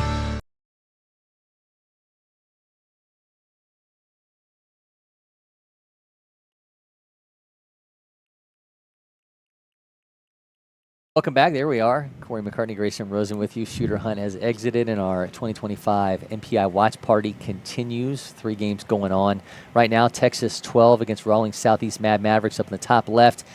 NBA Scout against Team Elite in the top right. Building Champions taking on White Sox Scout team in the bottom left corner. Building Champions up 3-0. Meanwhile, NBA Scout has a 1-0 lead scoreless between Texas 12 and Rawlings Southeast Mavericks. You did one of your extra bases a few minutes ago. Yeah. Tell us how it went. Went very well. I don't want to spoil anything, but he might have a hot take about Memphis barbecue. Oh, I being love it. Banks Addison Okay. from the Memphis area at Evangelical Christian School in Tennessee. Yeah, Banks Addison in play right now for this Rawlings Southeast Mavericks team. And I was just telling Shooter, it's stunning to me that you can find enough at-bats on a team like this and enough innings to make everybody happy when you have 22 players who are ranked in their state, including 19 in one state alone in Tennessee, and you have the number 1 player in that state in 2026 and 2027, and you have 13 Division I commits all on one roster. Yeah, it's pretty insane, and I think that's a... Oh, we had a collision in good way to Texas get out 12 of it. and Rawlings. Yeah, he was able to hold on to the ball, though. That's the main thing. Yeah. But, yeah, I think with a program like that just has so much talent from across that state, you're almost always going to run into the issue of, like, look, some guy's just not going to make the lineup. And I think that goes for a lot of the teams that we've seen this week. And, I mean, I'm sure NBA Scout dealing with that problem, the same as many others are all around here. We talked about it with Padres Scout team yesterday. It's just, who can get in the lineup that day, who's going to get at bats, and maybe who's going to play their primary position or who's going to have to maybe work on something else for the day. But I think with a squad like Rawlings Southeast, those guys are super tight-knit. I think it helps to all be from the same state, so they're all kind of around one another. But they seem to make it work. They always come down here and put on a show. Caden Powell is currently at the plate for White Sox Scout team. I think I'm rolling up the wrong game. Caden Powell's actually going to be up next for Rawlings Southeast Mavericks. This is what happens. There's always that little lull when you're like, what am I watching here? But Caden Powell, if you caught the interview pregame with Simone Stanley, he's a Kentucky commit. He's also QB1 at his high school. So he is an absolute monster. Look at him stepping into the box. Yeah, he's definitely got QB1 build for sure, and hair. He's got some QB1 hair. He does. Yeah, that's kind of, I think you have to have that if you're going to be, especially in the South. Out of Beach High School, Kentucky commit. He's the 2nd-ranked outfielder in the nation. He's a 2021 junior feature gamer. I caught up with Caden Powell. I remember that was about 4 inches before this. He's now listed at 6'4", 250. I feel like they should just run the option.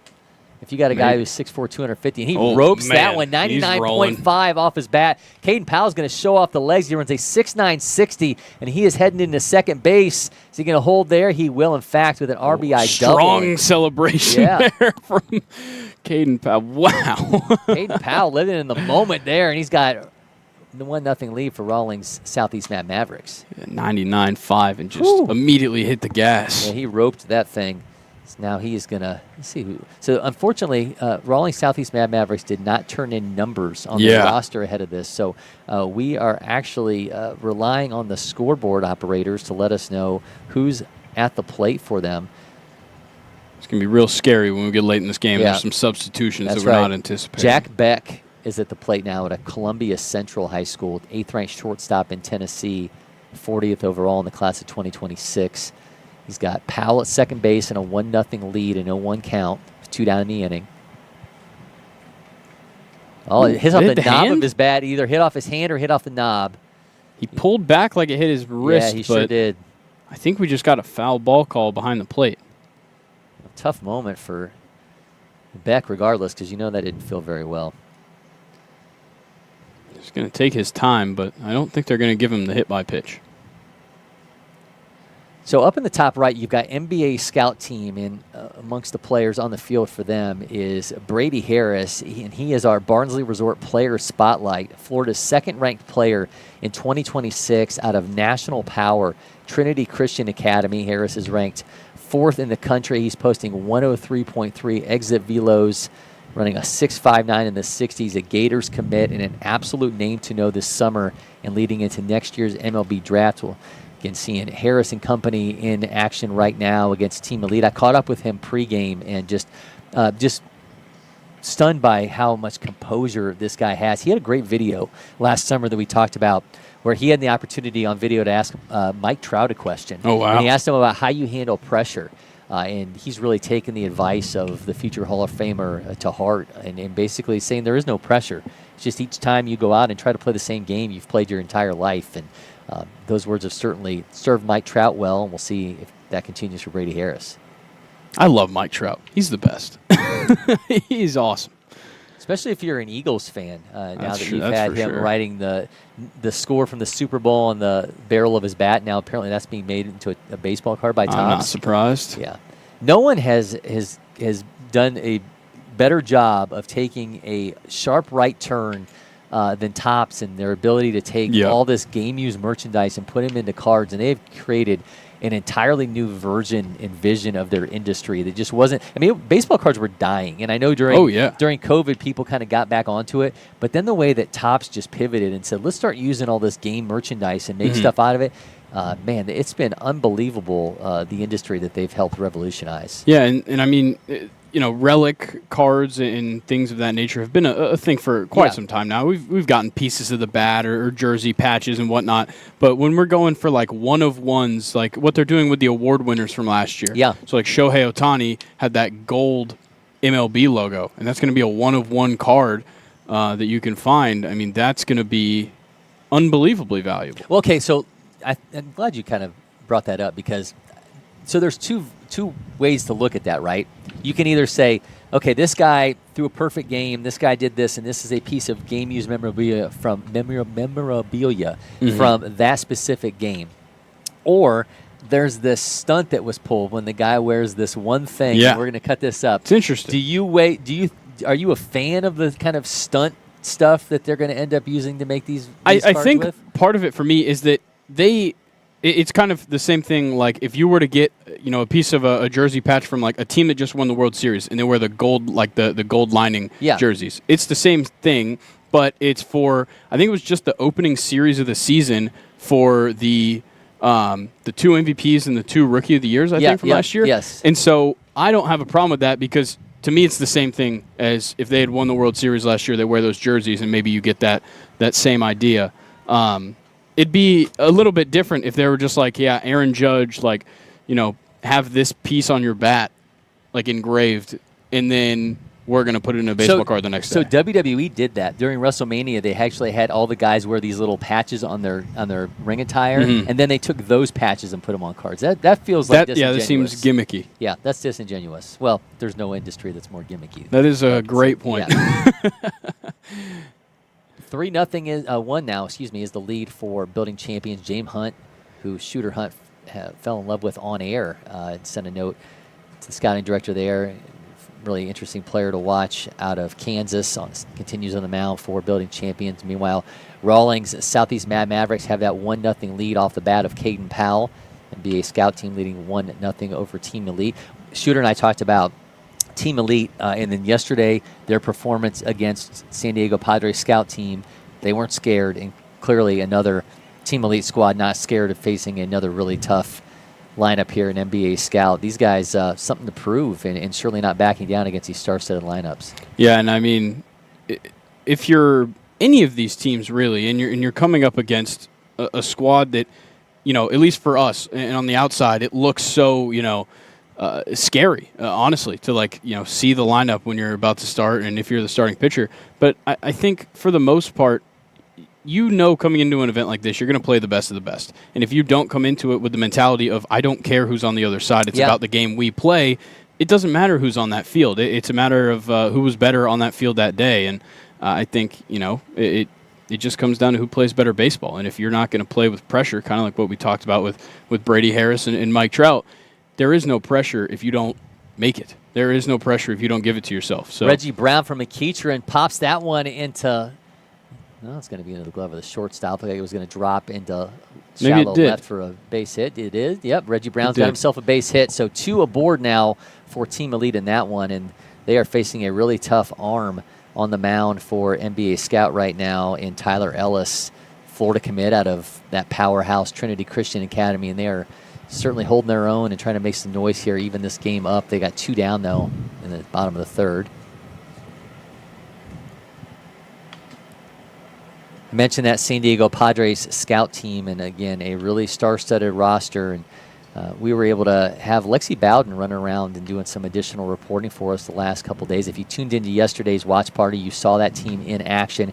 And it's in a roster that's full of guys with serious MLB bloodlines. And Lexi caught up with a player that certainly falls into that category, and pitcher Shohei Darvish, of course, the son of 5-time All-Star Yu Darvish. Here's Lexi's conversation with Shohei.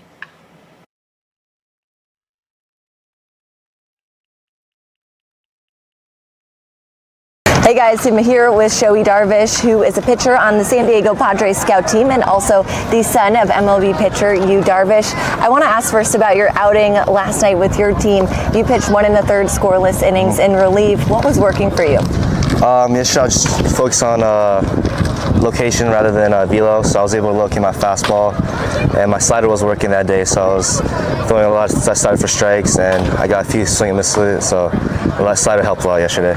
You utilize a 3-pitch mix. What kind of work have you put into those pitches over the past year? I just changed a lot of grips. Sometimes it's working, sometimes not. I try to be consistent. So this offseason I've been working on how consistent I can be with my pitches. Because sometimes it'll move, sometimes it won't. So consistency is key. So I believe in that. And a lot of top prospects on the San Diego Padres scout team. How do you guys motivate each other to get to that next level?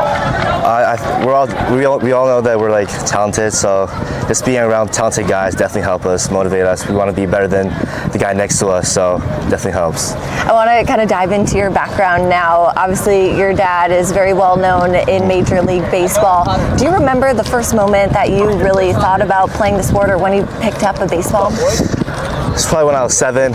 See my dad with the Rangers, just going to the game every day. I was like, damn, I want to do this one day. So probably when I was 7, it's when I knew that I want to do this for a living. Do you remember going to ballparks growing up and watching your dad? What was that like? It was awesome. As a child, just seeing your dad. Not a lot of people get to see that. So just seeing your dad throwing high 90s and striking like all-stars, making the all-star team, just surreal to see. Definitely can be motivating for you. And I've seen some viral clips of you throwing a BP to your dad acting as a catcher. What is it like to practice together? How often do you do that? And what advice does he give you? During the off season, we do that a lot. In season, there's not many times, but off season, we try to get work done every day together. He teaches him a lot. He doesn't control me as much as I get older. He kind of let me do my own thing. Just he wanted me to figure out on my own and be smart so I can grow without him. So yeah, definitely in the off season I work a lot with him. I bet it's been cool to see, or for him to see you grow from a little boy to the high school pitcher that you are now. You've overcome some obstacles in your career. You dealt with an elbow injury over the past year. How did that make you a stronger player? It's definitely hurting. My freshman, sophomore year I was hurt, elbow injury, and definitely ruined my mental health. But I'm not used to it now, so I'm ready for it. I just want to get better and stay healthy, and doing all these arm care and stuff. Those injuries definitely help me to where I am right now. And as you start to enter into your upperclassmen years, what has your recruiting process been like? It's been slow. I've been hurt, so it's been slow. But this year I'm aiming to ball out and get someone to my colleges this year. Love it. Great chance here at the National Program Invitational to ball out, as you say it. So best of luck, and thanks for the interview. Thank you so much. All right, we'll have more coming from the NPI all weekend long.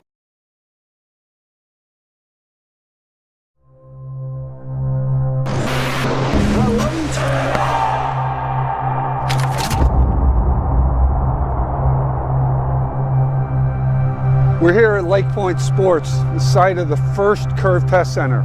There will be lots of Curve Test Centers, but this will always be the first. And why are we here? Here for a couple of reasons. One is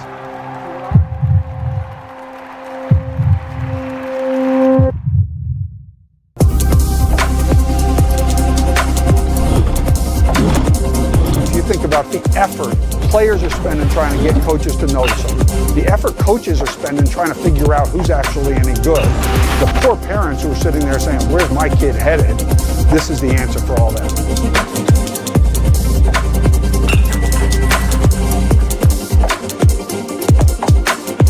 Everyone wants to be seen, right? Sometimes what can be seen is data. So it's hard to get in front of coaches at all these programs at once, or even the school you really want to go to. So using data helps us a ton. And as long as it's reliable and there's something that can give us better information with the small sample size is what we're looking for.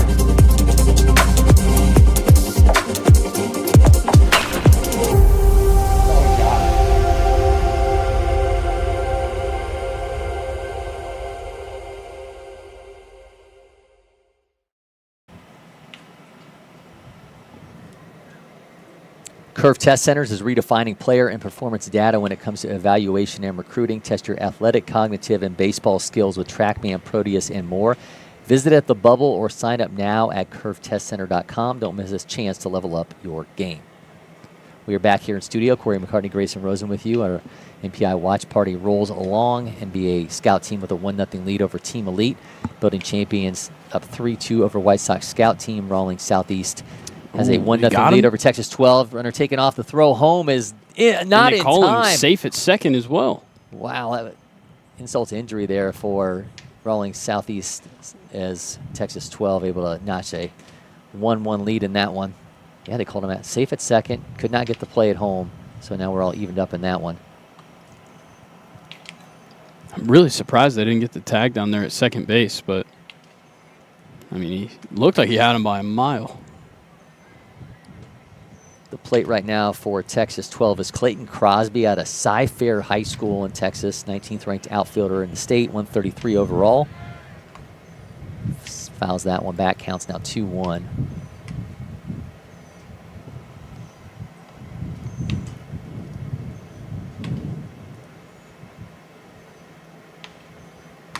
Building champions will send Luke Hanahan to the plate.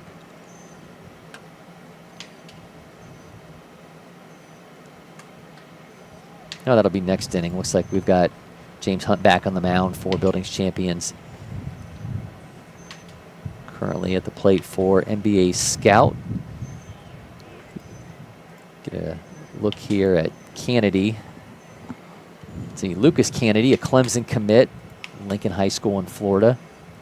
He's the third-ranked third baseman in Florida, 36th overall in the class, and he's going to draw a walk. Yeah, I saw Kennedy yesterday in their game hit a foul ball over the fence and broke his bat. Wow.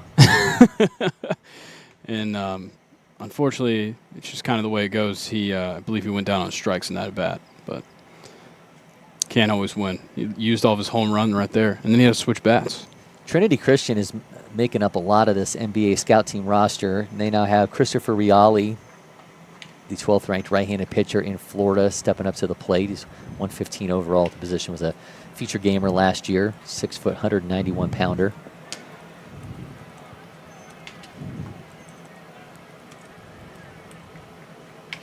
He's got two guys on base. Team already up 1-0 in the fourth. Skies that one. Where it went, nobody knows. Obviously caught for now. Just see the runner retreat to second base. There'll be one down now. So with Riali down with the pop out, now we'll get another look at Tyler Ellis at the plate. Tyler has been nails on the mound for NBA. The Florida commit steps in. It's 0 for 1 so far. His team's got one run on 2 hits. That one's off his bat, 89.5. And that's caught, and both runners are going to make the long track back. I think they both thought that that was going to drop down for a hit, but Ellis is out now, 2 down. Don't know that I've seen that too often, where a guy's almost all the way to the next bag before he's got to run all the way back. But that won't in fact be what happens. It was a well hit ball, so he had some leeway there, but a little bit further than probably your first base coach was hoping. Speaking of things that you rarely see happen during a baseball game, had that experience last night watching the Braves and the Giants, and there was a play at the plate. Marcelo Zuna was rounding third and on his way home, and just as he was getting to the plate, a ball came down from the second deck, and the Giants catcher wasn't sure which ball that he should be trying to make a play on. Yeah. I don't know what should be the call in that situation. I mean, it's not as though you tell everybody to go back. Now, if it was at this level, you would just tell everyone to go back. Yeah. Right? Because we have so many balls. But I mean, there are moments. There are moments where, like, if something's already happening and a ball comes in play, they keep going. Yes. So, it's really a judgment call on the umpire on if it affected the play. I think is what it should come down to. Well, it did affect the play. Yeah, and it did in that catcher, scenario. Doesn't know which ball to make a play on. Yeah. Not to say that they would have gotten Ozuna at home, but regardless, I'm honestly surprised we've never seen that happen before at the major league level. And I think I didn't see the full moment. I just saw the clip. I believe it was like a foul ball that got hit right before or something, and then the fan just threw it into the field of play.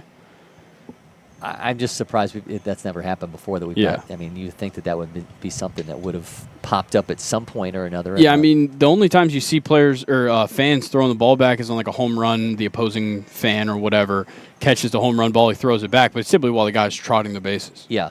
So it's a little bit different. It's something you just shouldn't do, by the way, and it will get you thrown out of the game. For anybody out there wondering or thinking about trying it. You will get thrown out and probably get banned from the stadium. That can happen for sure. I would assume so. Wilson Anderson's now at the plate. 3-1 count for MBA. Mississippi State commit. Trying to build on this lead. It's in for a strike. We've seen a pitching change, by the way, for Team Elite. Really nice start there from Joshua Parnell. They have now changed to Gabe Johnson. Lucy Beckham High School in South Carolina.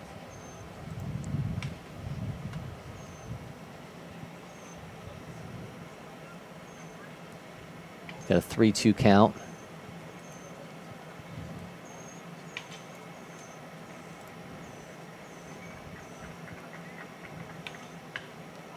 One nothing lead for NBA Scout, trying to build on that. He will make his way down to first base. Some potential trouble here for Team Elite, though. There is 2 outs, but certainly some trouble.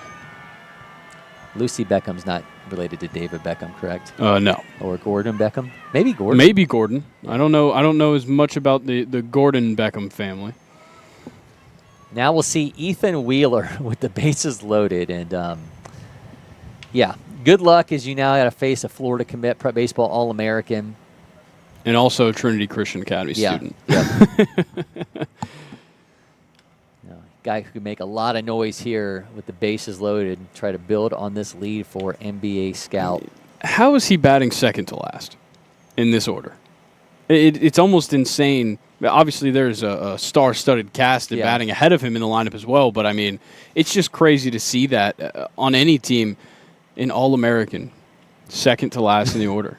So, as Jack McCartney was getting ready to go do an interview with Malachi Washington, we were kind of talking about some topics, and I said, I love to know these guys' perceptions of these teams coming together. It's all these guys that you know or know of. Mm-hmm. It almost has to feel like you're the Avengers. Yeah. And you're coming together and you're going to do your thing and you're going against all these other, super powered squads. And I said, as cliche as it, I'm sure they feel like that they're just like, for sure. Yeah, look at these dudes. I mean, it has to feel like that. I think there's also got to be a bit of a feeling of like when you bring a squad like that all the way together and NBA Scout team draws the walk there and brings in a run, make it 2-0 in the top of the fourth with 2 outs. But I think there's also a sense of, well, there's probably more than 9 or 10 good players on this team if you're bringing this good of a team together. So I think it's also a little bit competitive. I think you're competing with your own teammates to get playing time. And if you do get playing time early in the tournament, competing with your own teammates to stay in the lineup, which I think is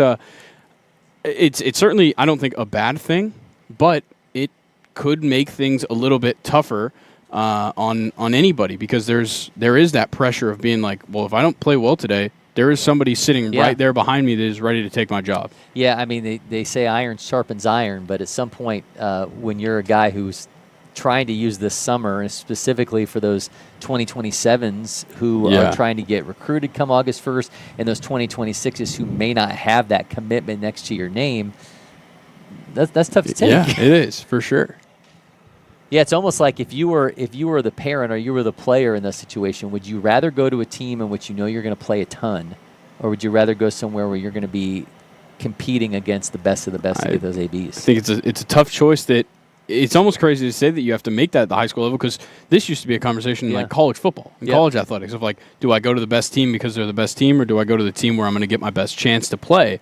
And it really that's a nasty arm angle. Crazy arm angle. Who are we looking at now? This is I'm not sure, but I'm excited. I'm very excited to see more of this. We've not seen the scoreboard change over yet to see who this is, but man, that's like a Tyler Rogers. Yeah, he's down there. He is down there for sure. Wow. He's even got kind of the Tyler Rogers type setup too, where he stays wide from the stretch. And I'll tell you what, I hate to say this kind of stuff, but when you've got the hood on like that and you're having that kind of whip motion, it almost becomes distracting if you're the batter. It definitely does. So it's going to make for an interesting dynamic as these NBA scout guys dig in against a guy who's coming at you from a really difficult arm angle, and he's doing it with, as Trevor Condon told us, a cape whipping in the background. So, all right, we are going to get the intel on this new pitcher for Team Elite. We are looking at Ryan Stuckitz from Catawba Ridge, South Carolina, unranked in the state. He gets a handle on that. That's going to be all kinds of trouble. And he's got some salad as well in the background. So he's got the hood, he's got the arm angle, he's got the blonde hair flowing out the back. It's like, and it's really pulled together. I can't tell if he's got it like tied up or if he just has like almost a long timing. mohawk. So watch what he just did, and as he sends in another run, it's going to make it 3-0 for NBA Scout. It's a timing thing because you see how he pulls the ball out and then starts the motion. Yeah. So he's getting this timing mechanism as he tries to give it. He gets that locked in. That's going to be all kinds of trouble. And you wonder at what point did he say, like, I want to try this? Yeah, it's definitely a hard decision to make, I feel like, especially as a young player, to just decide, all right, I'm going to just go to submarine. And I mean, like, he's well below 90 degrees. Like, he's well below just a flat, straight out. Right. So Great matchup right now. He's got to deal with Brady Harris with the bases loaded and a 3-0 lead for NBA Scout. And this is a guy who's not going to chase. This is a guy you're going to have to throw strikes to. So we'll see if Stuckitz can lock it in here as he's facing one of the best prep baseball players, players in the entire country. Guy who's the #1 ranked outfielder in the nation, a Florida commit. Skies that one back foul. Now got a 1-1 count.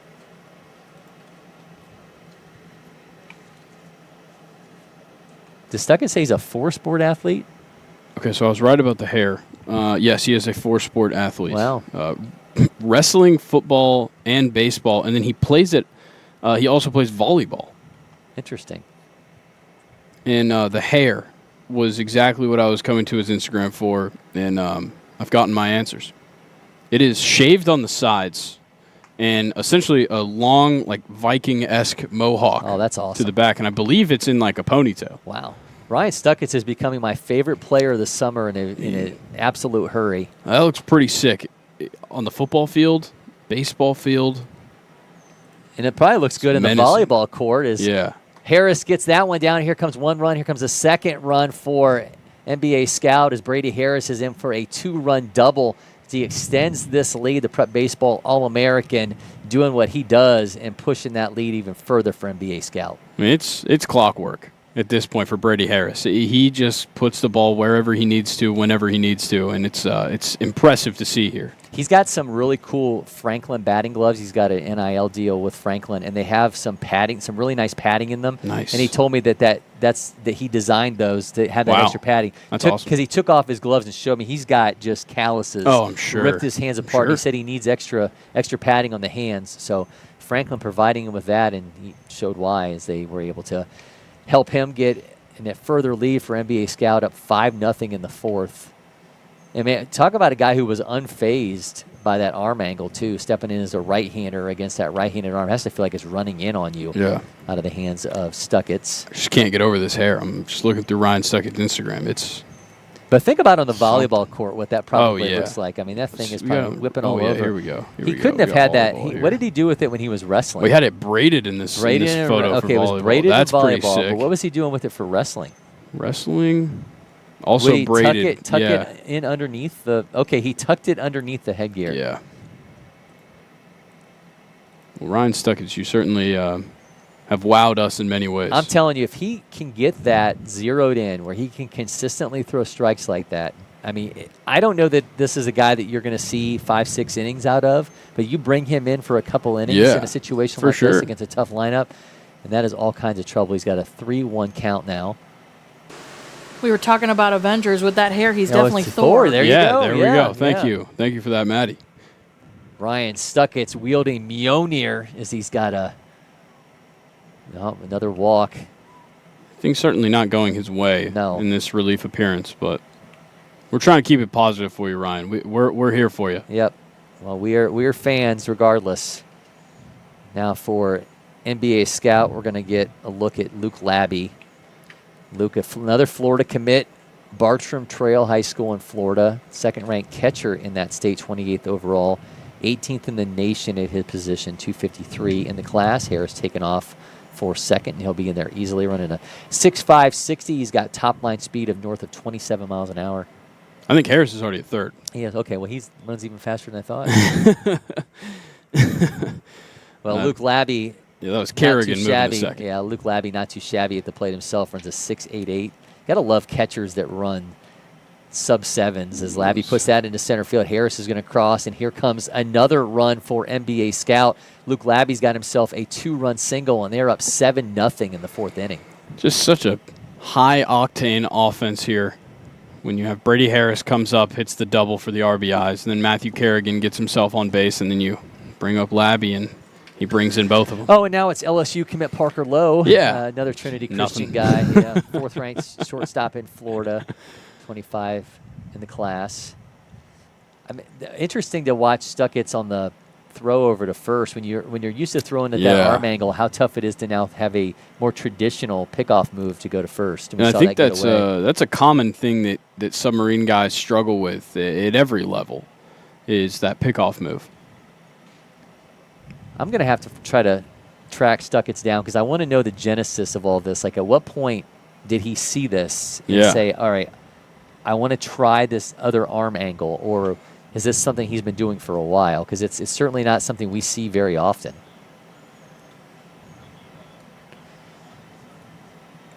Still got Landon Sharp going for Rawlings Southeast Mavericks. He's allowed just one hit as we set in the third inning against Texas 12. Meanwhile, James Hunt still rolling along for Building Champions there in the fourth inning. He's allowed just 2 hits so far as they lead 4-2 over White Sox Scout. This, again, the third day of our MPI watch party. And it's been a lot of fun to bring you so many player interviews and so much happening here on campus. Talked a little bit about the Braves game and where that team sits right now. I mean, it's in a bad way, Grayson. Let's face it. They sit 12 games back in the National League East. They are 8 games out of the last wild card spot, 8 games below 500. So I think you have to ask yourself, is the season over? Well, Simone Stanley, she hit the baseball village to see what Braves country thinks.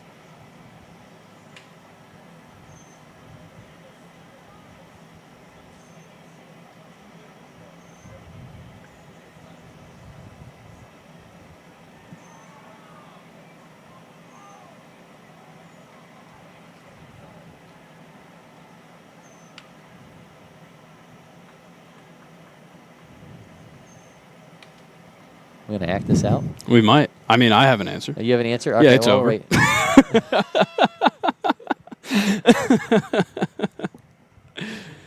Yeah, I mean, walk-off wild pitches, 10-4 leads. It's over. All 3 of our games currently. Oh, no, NBA Scout still in action. Still seeing Stuckitz on the mound. Yeah, NBA Scout trying to push for a run rule here if they keep things rolling. They're up 9-0 in the fourth. want to remind everybody, a lot of this has been with 2 outs. Yeah, it's been insane. In this game. There was a pitching change, and they have jumped all over Stuckets and unfazed by the tough arm angle. Producer Maddie, we ready to go to the to Simone's trek through the baseball village to find out what people think of the Braves? Yes. All right, here we go. Simone Stanley hits the baseball village to get Georgia's take on the current state of the Braves.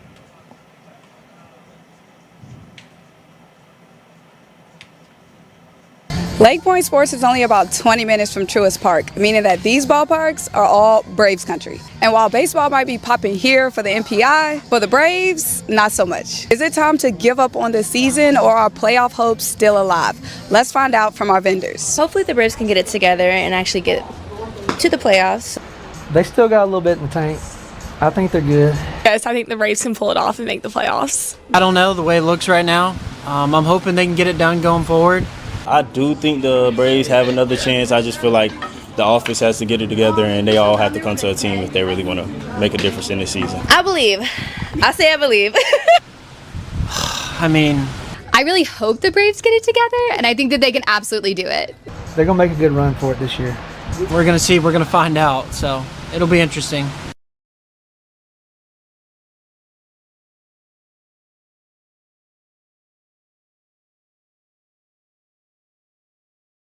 We were away. Jordan Martinez went backtrack gone, the LSU commit, another Trinity Christian Academy star, belted one, and it's now 11-1 the lead for NBA Scout in the 4th inning. That one slowly, or quickly if you're Team Elite, quickly heading towards a run rule situation, so we'll see if that plays itself out. So there's now 2 down in the inning there. Meanwhile, Rawlings, Southeast Mavericks are up 2-1 over Texas 12. Building champions now has a 4-2 lead over White Sox Scout. Yeah, Jordan Martinez was here last year for future games. I remember him just putting on a show against Georgia in that really great late night matchup that we had there. Did we get a good view of the home run? I think we did. As we start thinking about our Aspen hospitality, a moment that matters, Jordan Martinez making a really strong entry with that blast here. Oh, yeah. From NBA Scout. Yeah, we got a good one. All right, so Jordan Martinez doing it, man. This is a guy that the second-ranked shortstop in Florida. He's 10th overall in that state. He's 17th at his position nationally, 58th overall. That tells you, so you're 17th in the nation at your position, but you're number 2 in your state. So basically, if he was the shortstop anywhere else, yeah. There are very few states where Jordan Martinez would not be the number 1 player at his position. LSU commit made that just coming out of future games, so that was in August. By November, he was locked in to join the crew down there in Baton Rouge.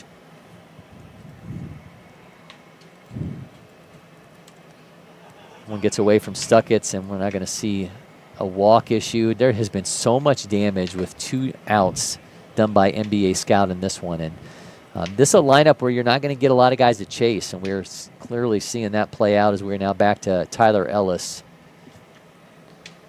And now we're going to have a pitching change. Ryan Stuckets, thanks for the memories. Thanks for the great conversation. Excited to see if we see a little bit more of him once he gets that thing locked in. Again, I think he could be a really great weapon for Team Elite, so we'll see who's going to be the new arm for Team Elite as that inning wears on. Meanwhile, Texas 12. They've got Skelton at the plate right now going against Stewart on the mound. It's been an insane inning in general for NBA Scout here. The first 2 batters, which were Jordan Martinez and Lucas Kennedy, who they've clearly gotten through the order now in this inning, they both walk, and then you get a Tyler Ellis flyout, a Christopher Reale ground out, and then they score all these runs with 2 outs. They go walk, walk, hit by pitch, walk, double, single, double, home run, error, walk. Wow.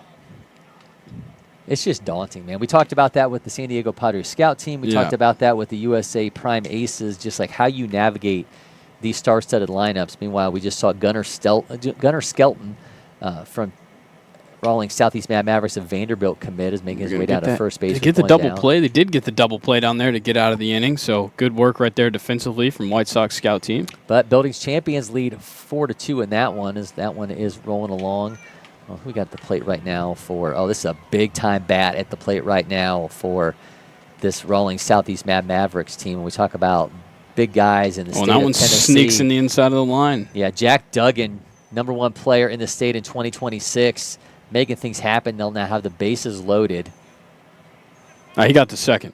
So we've got I saw second two. and third. So I saw the second baseman and the first baseman It's together. hard to see the difference. Well, there's in a the glare. jerseys There's also here. a glare that's coming in our studio wall. So my ineptitude will be blamed on the sun.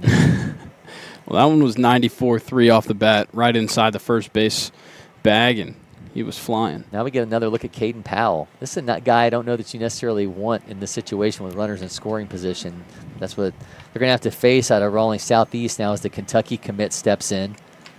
Meanwhile, it's already 1 for 1. Team Elite gets out of the inning after quite the bloodshed there, but we'll see if they can try and just stay alive here. Fighting for their lives at this point. Really what they're doing here in the bottom of the fourth. All right, Caden Powell up. He's got runners in scoring position. Has to shimmy his way out of the path of that one. Got a new pitcher for NBA Scout.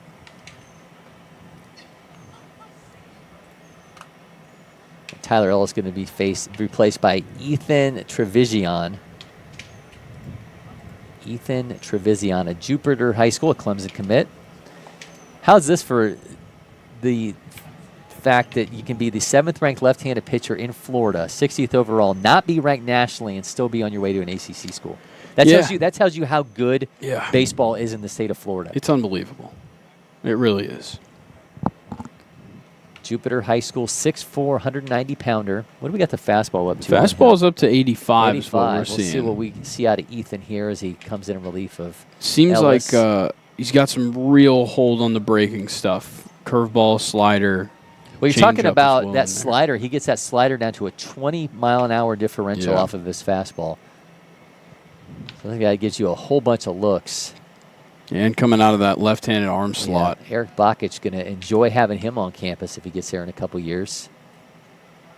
Comes a throw down, and we'll see Trevision in action. It's almost maybe a less exaggerated Chris Sale-esque. Okay. I like release the I also like the staggered setup too. Yeah. See, he kind of whips around. He doesn't quite come from that full extension arm angle out to the side, but certainly well below that 45 degrees you're used to seeing. He's facing Amari Counts right now for Team Elite out of Blythewood, South Carolina. Team Elite certainly hoping this at-bat counts as they are trying to get something rolling here, trailing 11-0 in the 4th inning.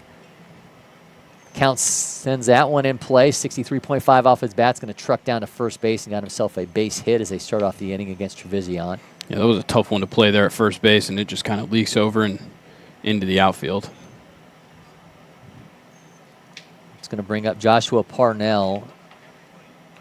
Parnell was the starting pitcher for Team Elite.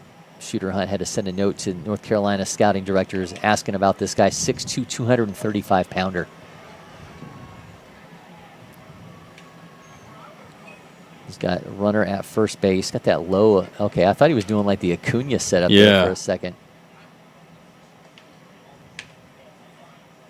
Trevision sees that one skip away from the catcher. Is a runner going to take off? Counts, in fact, does, and he's going to be at second. Gets away from the second baseman. And the cutover. That was a close one. Some guys still not used to sliding on the turf here. Yep. Pardon me. That was the shortstop cutting over. But, yeah, Counts will be at second base.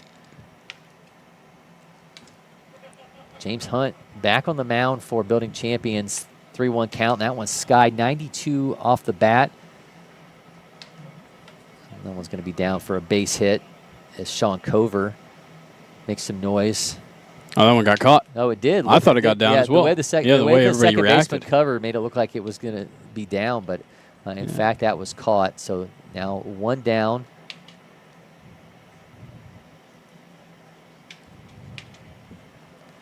Coming to you from our current studio here. We are excited about what's to come. We've got a brand new studio in the works, hoping to be there as the summer wears on, and it's going to be huge. Oh, yeah. It's going to have central air in it, which we're really excited about. That might be the best part of it. Yeah. We take that for granted until we get out here, and it is blazing hot. Now we got Sean Cover at the plate. Excuse me. We're jumping ahead a little bit here. It's 0 for 2 today. Southern Miss commit at the plate. Got a 1-0 count.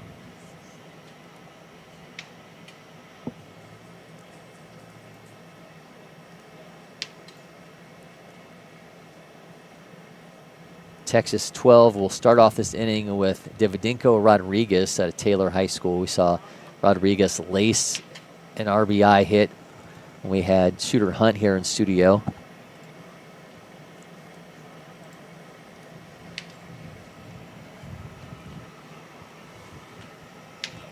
Counts at second base for Team Elite. That one's gathered by the first baseman, runs over, touches the bag for the out, but Counts does advance to third as Team Elite's just trying to get on the board. Down 11-0 with 2 down in the fourth in that one. Is it 10 after 4? I believe it is. Okay, so they need 2 runs here if they want to keep their game alive. Now, Team Elite's hopes will come down to Ryan Clough out of Woodmount, South Carolina. 12th ranked third baseman in the state. Watches Trevision pump that in for a strike. He's 113 in the class of 2026.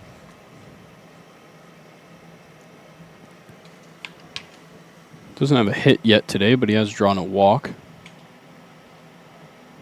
Didn't get the call on the outside. Oh, they did give him the count. So the count's going to be 0-2. Wow. Looked a little outside, but the count's now 0-2, and Clough down to his last strike. That's got gonna do the it. punch out. Clough finishes off. And they call that ball one. game. Yeah, it's going to be ball game. NBA Scout 11-0 winners over Team Elite, and that's a star-studded lineup. Yeah. A bunch of dudes, and they just absolutely showed it. And so much credit to NBA Scout as well. This was a relatively close game as things rolled on, and then 10 runs in the fourth inning, and a lot of it with 2 outs. 11 runs on 6 hits in that one. Meanwhile, their pitchers across those 4 innings allowed 3 hits and getting the combined shutout. Just a really strong performance out of a team that I think there's a good chance we could end up seeing during Monday's championship game. I would not be surprised. I'll say that much. NBA Scout put on an absolute show without question.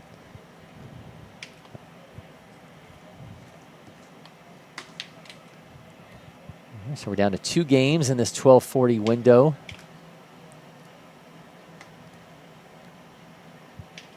By the way, Grayson, did you know that LakePoint Sports has partnered with IHG Hotels and Resorts?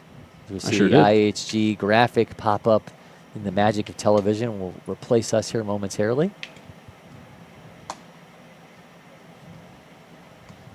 We should get sound effects as IHG's graphic rolls in. There they are. LakePoint Sports has partnered with IHG Hotels and Resorts so athletes and families can stay where they play and enjoy exclusive savings. Over 6,000 IHG locations made for teams, families, and fans. You get comfy rooms, breakfast, and more. Score big savings at ihg.com/youthsports. I talked about this yesterday, your favorite hotel, but you said you hadn't stayed at a lot of hotels. No, but I I do want to know, when a hotel has complimentary breakfast, what do you consider complimentary breakfast at a hotel? Is it going down there and them having the vat of eggs, you make the pancakes, they've got bacon, they've got the sausage? Does that, if they have that, or they have like muffins and cereal, if that's what they have, if they have the latter, does that count as complimentary breakfast, or does it have to There's be got to be full on? somebody had to prepare something. Okay. Like if they just fill a basket with maybe a little bit of fruit, and then there's like the muffins and the whatnot. I guess they are perishable, but essentially non-perishable compared to actually prepared food. I think it needs to be actually prepared. So it had to have been an effort involved, not just laying something out. Yeah. Okay, so Yeah. Producer Maddie, you've traveled around quite a bit. Where do you stand on this? Does it have to be a full-on prepared meal, even if it's buffet style, at a hotel for it to count as complimentary breakfast, or are they allowed to lay out fruit, muffins, and cereals?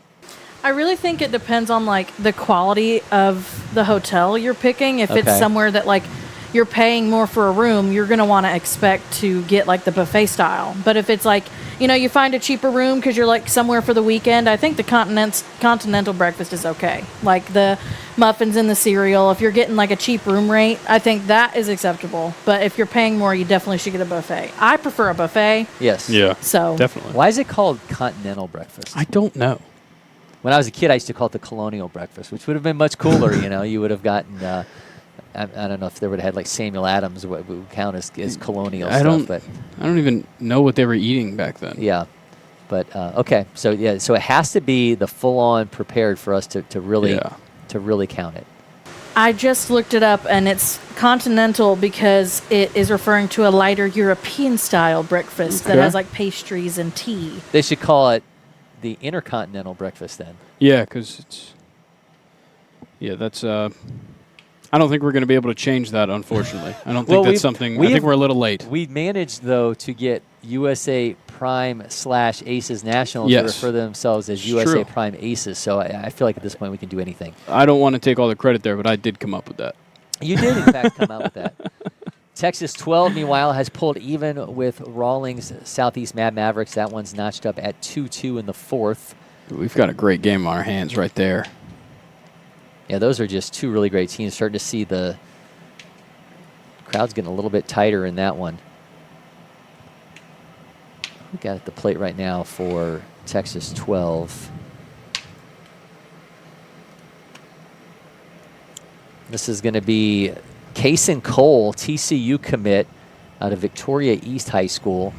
He's the third-ranked catcher in Texas, 35th overall. One interesting thing I found, and I want to do a little bit of research on Grayson Cole here and figure this out.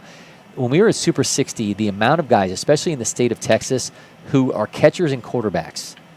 Yeah. It's you oftentimes think of pitchers and the correlation, obviously, because they're both throwing, but the mechanics of it are so different. But it's the leadership side of it and kind of having that whole purview of the field and leading everybody leads these guys, these catchers, to be quarterbacks. I can definitely see that. Catchers. I can see that connection. Well, Cash Williams, we talked about Cash Yeah. Williams, another TCU guy who played with Ethan Holiday when we had him here at the Scorpions. Cash, also a quarterback. Yeah, I think it makes a lot of sense. And I think it's also, like, you could even take that towards, like, the guys that in football become coaches and in baseball become coaches.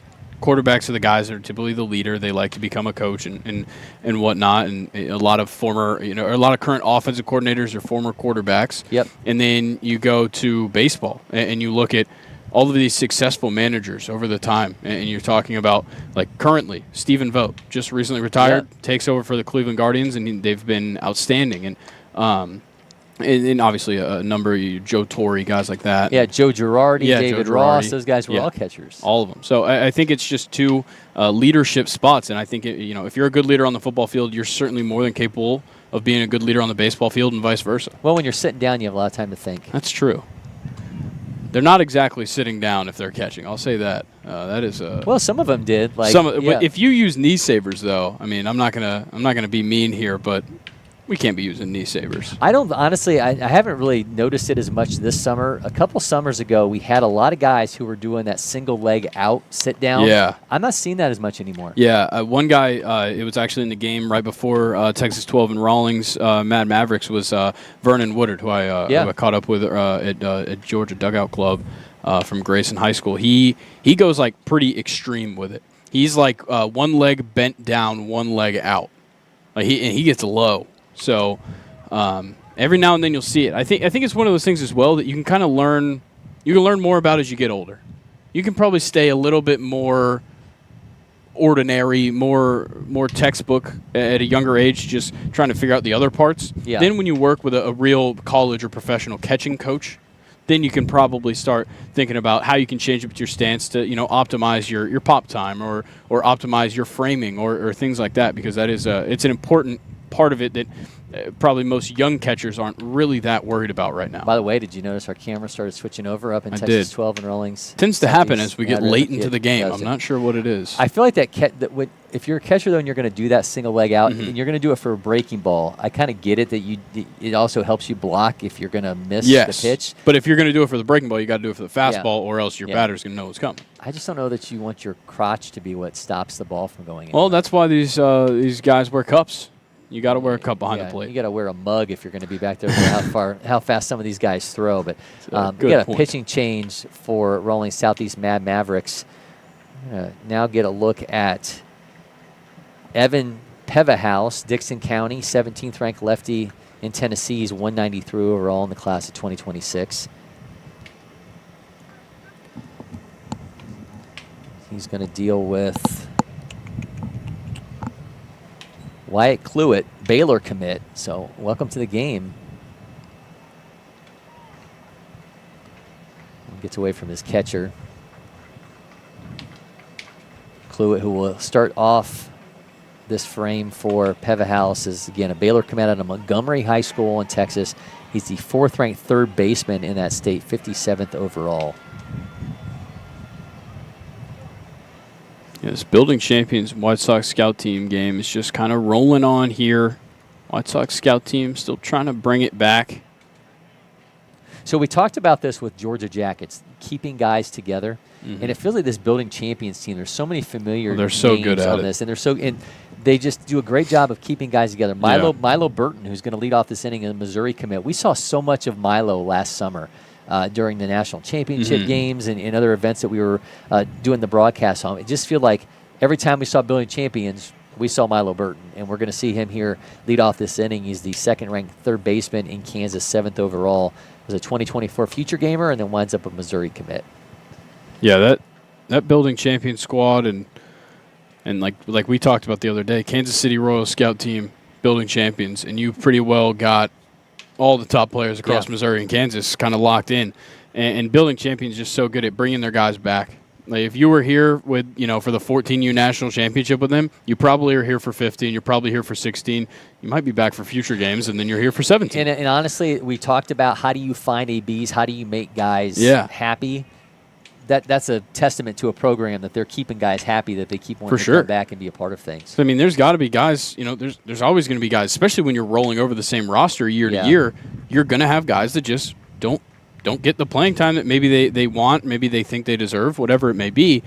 But you're at least, creating a culture in which they're okay with that, or they wouldn't be on the team. Or they have multiple other levels as well let me go within somewhere that. Yeah, put me on the second team instead of the national team and just let me free, let me get some at-bats, and we'll see if maybe I can prove myself to get a spot in the national spot. This is Judd Dowell at the plate right now for Texas 12, Texas A&M commit. So get used to wearing that burgundy, young man, burgundy/maroon. He's a 3rd-ranked outfielder in Texas, 16th overall. He's number 20 at his position nationally, 127 overall. Exit velo is 108.1. Bat speed of 81.8. This guy, if he gets a hold of one, going to do some serious damage. Also runs a 6.5 60. Another run scores. It's going to be 3-2 lead for Texas 12 now with Dowell at the plate in the 1-0 count. Yeah, not too surprised to see an A&M commit considering Texas 12 based in College Station. Yep. Now here is Milo Burton, 1 for 2 today. Try to build on this 4-2 lead for building champions. They have 4 runs on 6 hits. White Sox scout, 2 runs on 3 hits. There and have a conversation with Pevahouse. Is he walking off the mound? Looks like he might be. All right, so we're going to have another pitching change for Rawlings Southeast Mavericks. Very quick turn of events here for Pevahouse. After 3 pitches, he exits. Yeah, even in his warm-ups, he just wasn't quite hitting the mark. Yeah, you saw one of those last warm-up pitches, completely got away from his catcher and went back against the backstop. Milo Burton, meanwhile, sends that one deep, and that is not going to be caught. And in fact, you see the home plate umpire making the signal. So we go from Burton to Luke Hanahan, another mainstay for building champions. Xavier commit out of Blue Valley Southwest. I will tell you, Luke, go Skyline. Gold Star is a fine chili establishment in the Cincinnati area, but you can't go wrong with Skyline. So when you get to Xavier, you've been given the lay of the land here. Oh, we just made another. There were smaller versions of us, almost like Shrunk 3D. It was here on campus during this Champions Weekend. There was a smaller version of us on screen.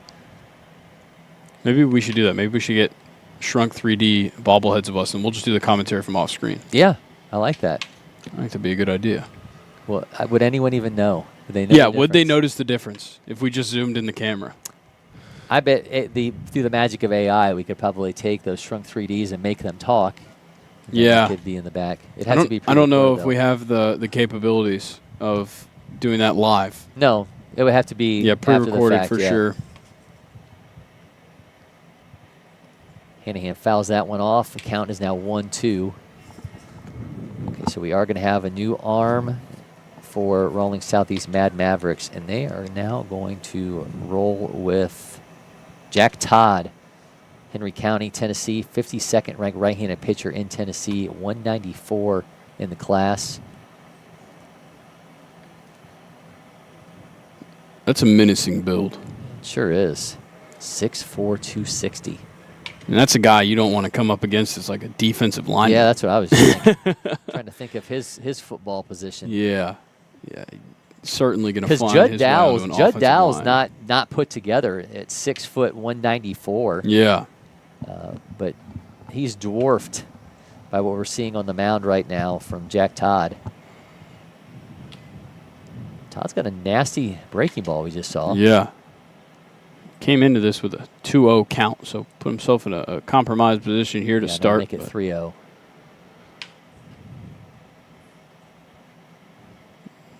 Just missed high. So Dow will get the walk.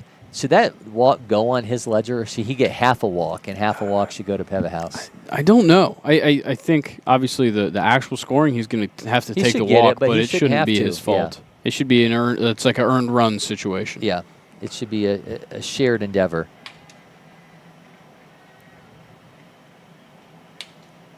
Texas 12 now will give us another look at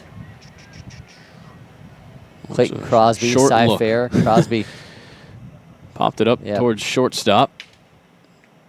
Crosby's out. Loaded. The bases will stay loaded, now 1 out. So with Crosby down, they will now move to a guy who is not on our initial roster. Palacios.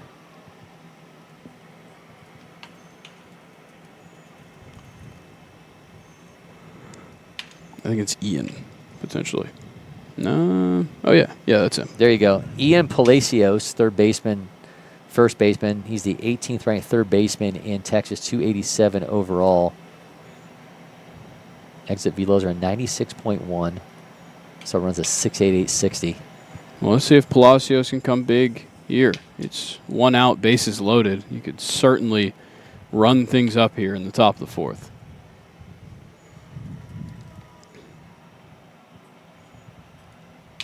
Palacios is Spanish for places, so he's got places to go. We'll see if he does so with the bases loaded. I think right now he's just hoping first base. Let's see. Oh, they're going to double him up. They do, in fact. Shortstop touches second for 1 out, throws the first for the second, and Texas 12 leaves the bases stranded, bases loaded, stranded, bases loaded. But they lead 3-2 over Rawlings Southeast Mavericks after an interesting pitching change. The Peva House leaves with after 3 pitches, but again, up by 1 run as that one's moving along. Meanwhile, Building Champions lead 4-2 in the 6th inning against White Sox Scout. I believe what we saw there is what at least Baseball Reddit would consider a noble tiger. I don't know the full abbreviation, but I know it has to do with no outs, bases loaded, and they don't score a run. Okay. In case anybody was wondering. What's it called when you add in the fact that the pitcher inherited a 2-0 count? I have no idea. I enjoy a good acronym, but that's going to be some work. Let me see if I can find the full acronym for, or I guess abbreviation. No outs, bases loaded, ending with team incapable of getting easy run. Wow. Noble tiger. Tony's a noble tiger. Yeah. Yeah. So is Tarek Skubal. There you go. Yes. And Sparky Anderson. Yeah. We could just name tigers for the rest of this. Just name tigers. Until Building Champions and White Sox Scout team resumes action, we will continue to list off tigers. I'm going to go for Victor Reyes. Played center field, switch hitter. Okay. Chet Lemon. I see. You're going to go. You're going to go guys nobody's Mark ever Fidrich. heard People of. know who Chet Lemon is. He was part of the '84 Tigers World Series team. Not if you're me. Okay. If you're anybody near my age, you don't know who Chet Lemon is. Willie Hernandez. We talked about this guy the other day, C.J. Nitkowski. There you go. Yeah. I can go modern though. Jason Matt Anderson. Foley. Matt Anderson. He was a first-round draft pick. Tony Clark. Now the president of the has been the president of the MLB union. Met Tony down at spring training one year. My senior year of high school, that was our spring break trip as we went down to spring training. Nice. Yeah, it was pretty cool. That's got to be a busy job. President of the Players Association. Well, have you seen how gray his beard is? I mean, that kind of tells you everything. Because Tony Clark did not have a gray beard when I met him, and it is profusely gray at this point because he's. I mean, that's got to be an exexecutive job. I would think so. Executive director of the Players Association. That is a gray beard. Yeah, it almost looks fake. Yeah, I think that it being the head of the NFL Players Union has to be a much easier job. Yeah, than being the one for Major League Baseball. Baseball. I mean, what other sport has a holdout? It's seemingly every time there's a new CBA. Yeah, it's crazy. Yeah, the NFL, they're just like, look how much money's on the table. We would be crazy not to just play the game. Just play and just appreciate how much of the pie we get. Yeah, as a Braves fan, I mean, I don't mind a holdout year. I'll just say that. Well, there's going to be a lot of interesting dynamics in the next MLB collective bargaining agreement. Yeah. So obviously, I believe a lot that's of it, 2027, and they're already trending towards holdout. Is the projection? Yeah, I think some of the biggest pieces are going to be what does their national broadcasting contract look like, and what are the players getting out of that, and obviously, who's spending their rev share money, who's not. Teams that want a salary cap, teams that want a salary cap, teams that are against it. There's just going to be a lot on the table. Yeah. Certainly. See, I don't know how you can throw the salary cap in now. Yeah. You know, it Hunter certainly Martin, puts by them the in a way, tough spot. stepping to come on. We're going to take a quick break here in studio. We're going to come back with Prep Baseball Tennessee scouting director Hunter Martin.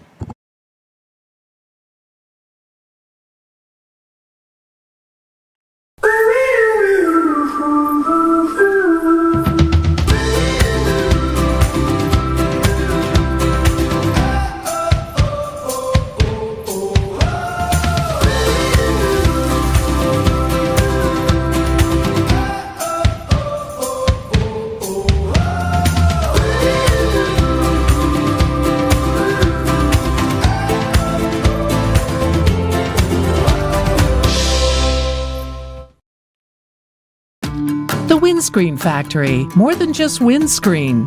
We're a full-service sports facility contractor.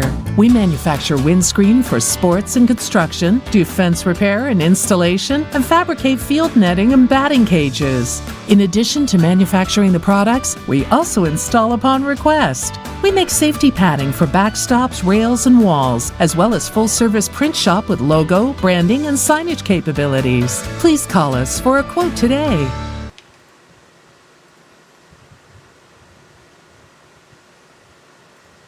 Back at our MPI watch party, Hunter Martin, Prep Baseball Tennessee scouting director, joins us now. Hunter, man, good to see you.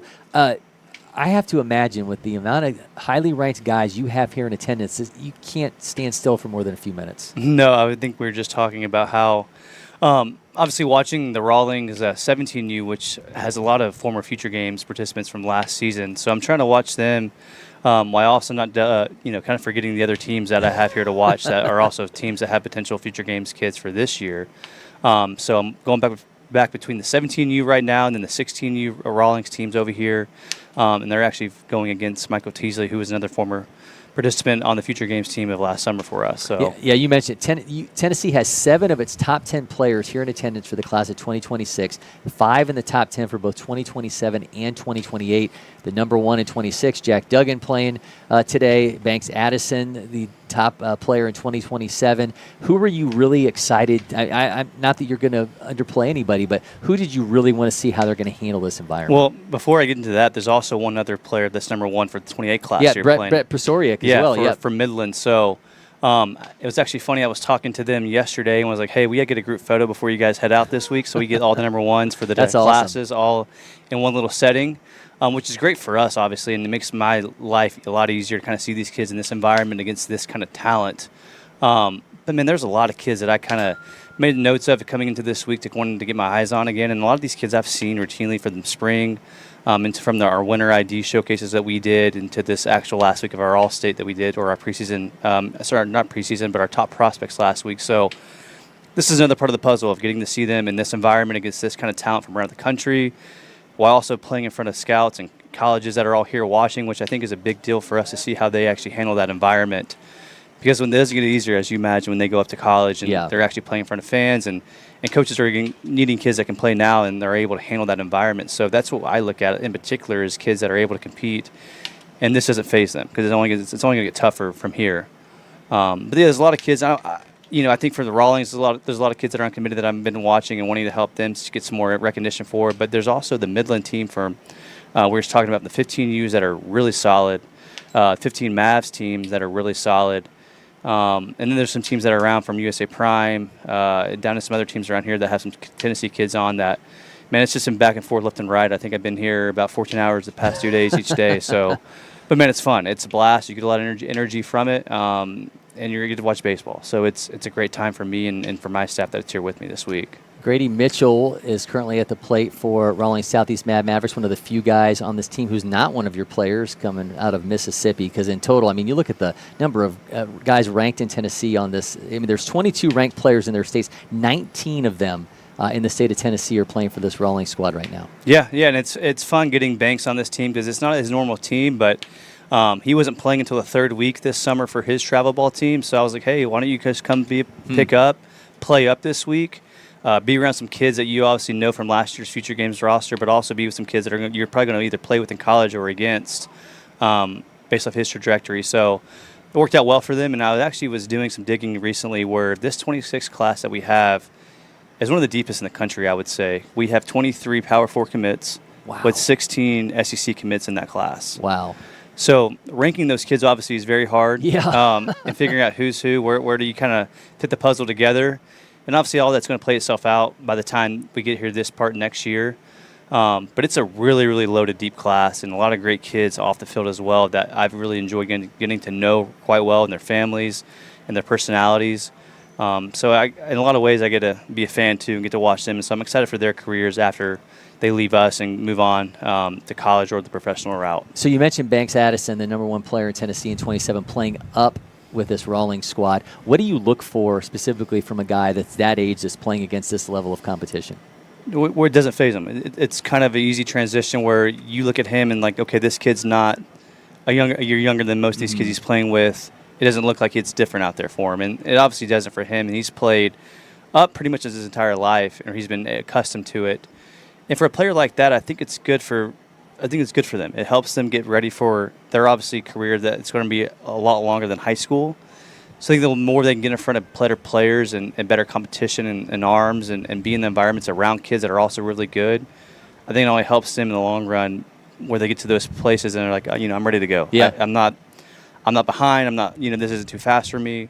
I'm actually able to handle this. And that's what, even colleges are looking for is those freshman kids that come in right away that they can handle it. They're ready for it mentally, much more so than just physically.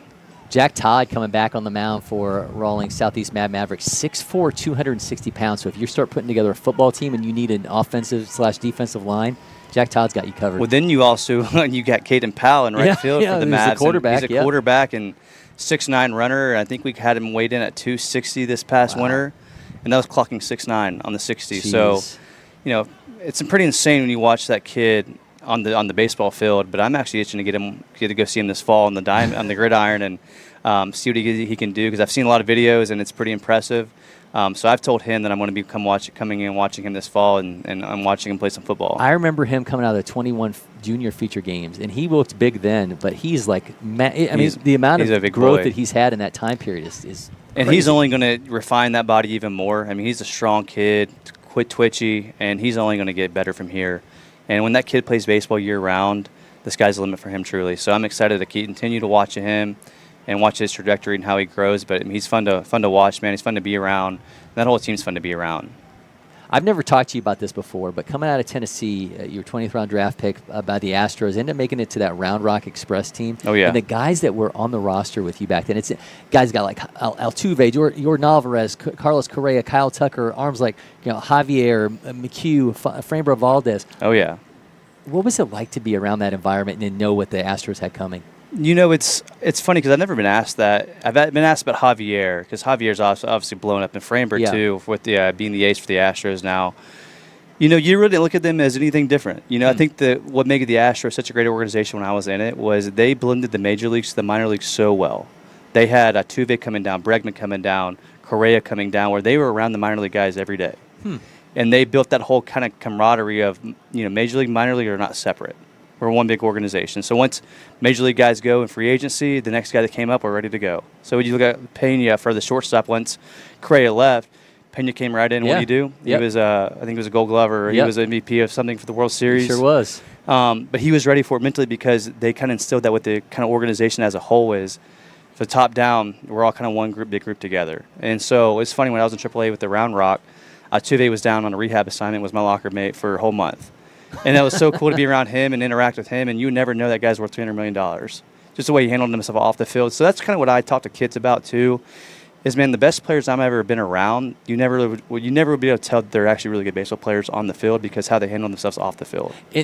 Was he catering meals for you guys? Oh, yeah. They have to do that, right? We ate well. Yeah. Trust me, we filet mignons every night, lobster. We had a good time.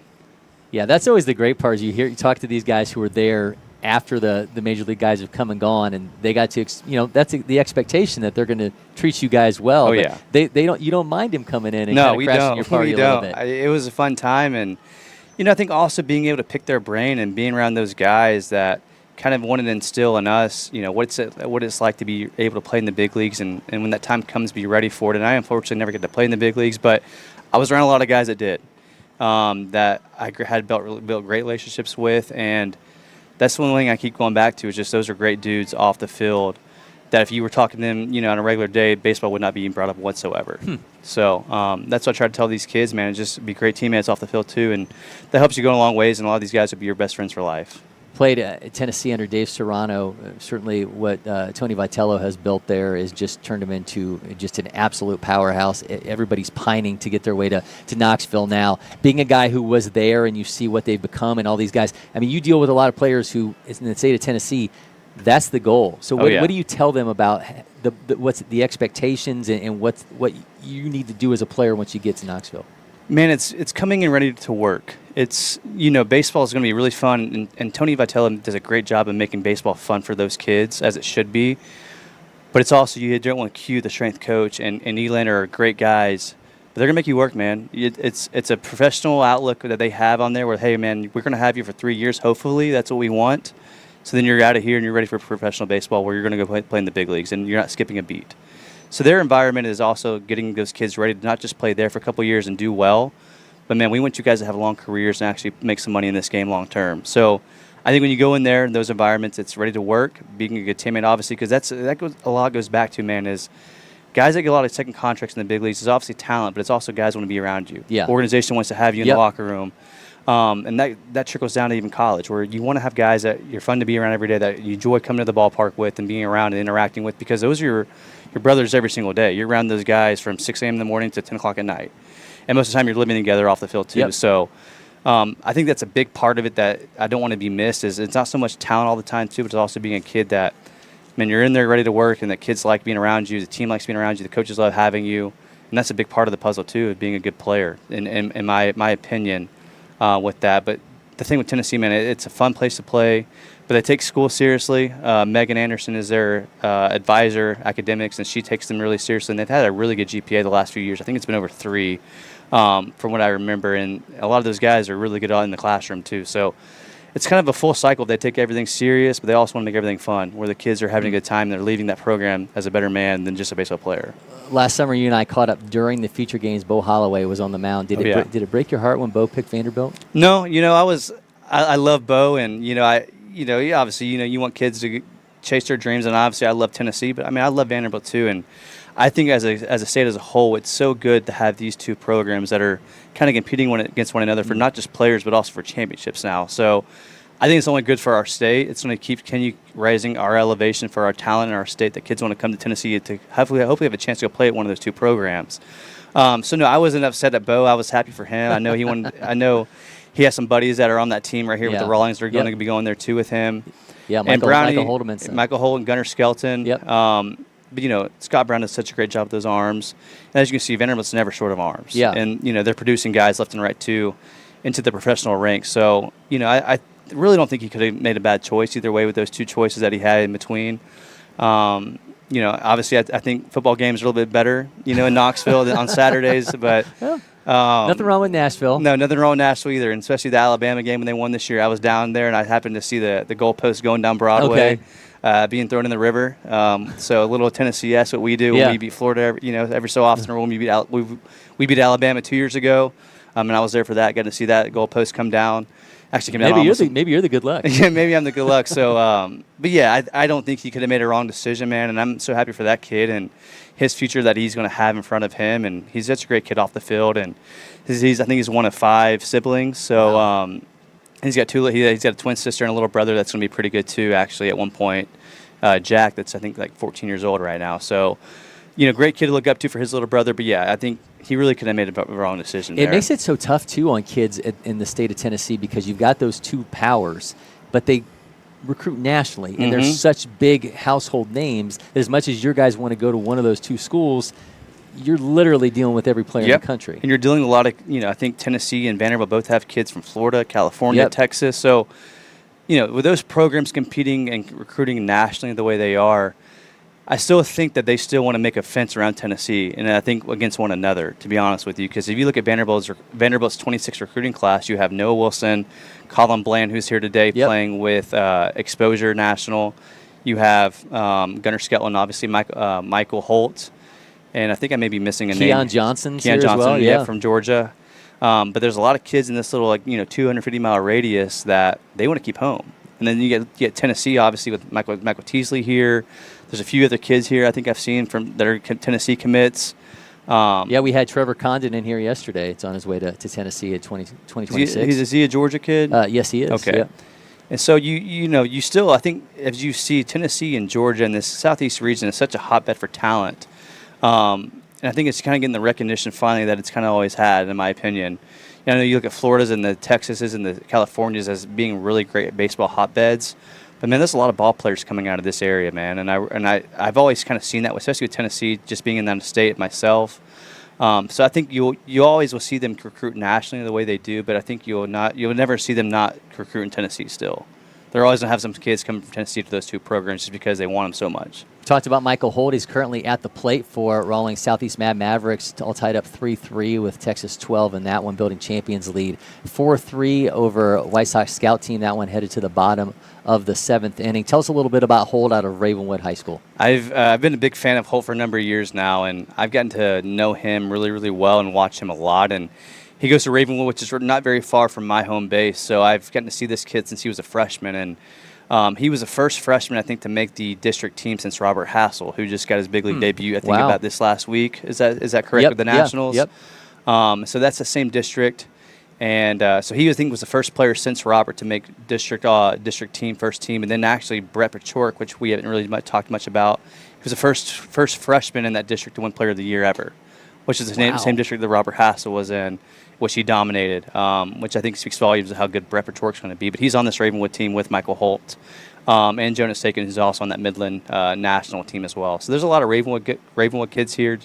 I think you have also Luke Pachork, Brett's older brother's on this Ravenwood team as well. So I've gotten to watch him a lot. Big fan of Michael. He hits the ball all over the park. Got a lot of juice in the bat. He's only going to continue to get stronger and bigger and faster, and he loves baseball. Kid loves baseball. You have to tell him to take the bat out of his hand to stop hitting so much, because he'll literally start bleeding his hands, hitting BP or hitting balls, and that's the kind of kid that you want, though. You want a kid that loves baseball. You have to get the bat out of his hand.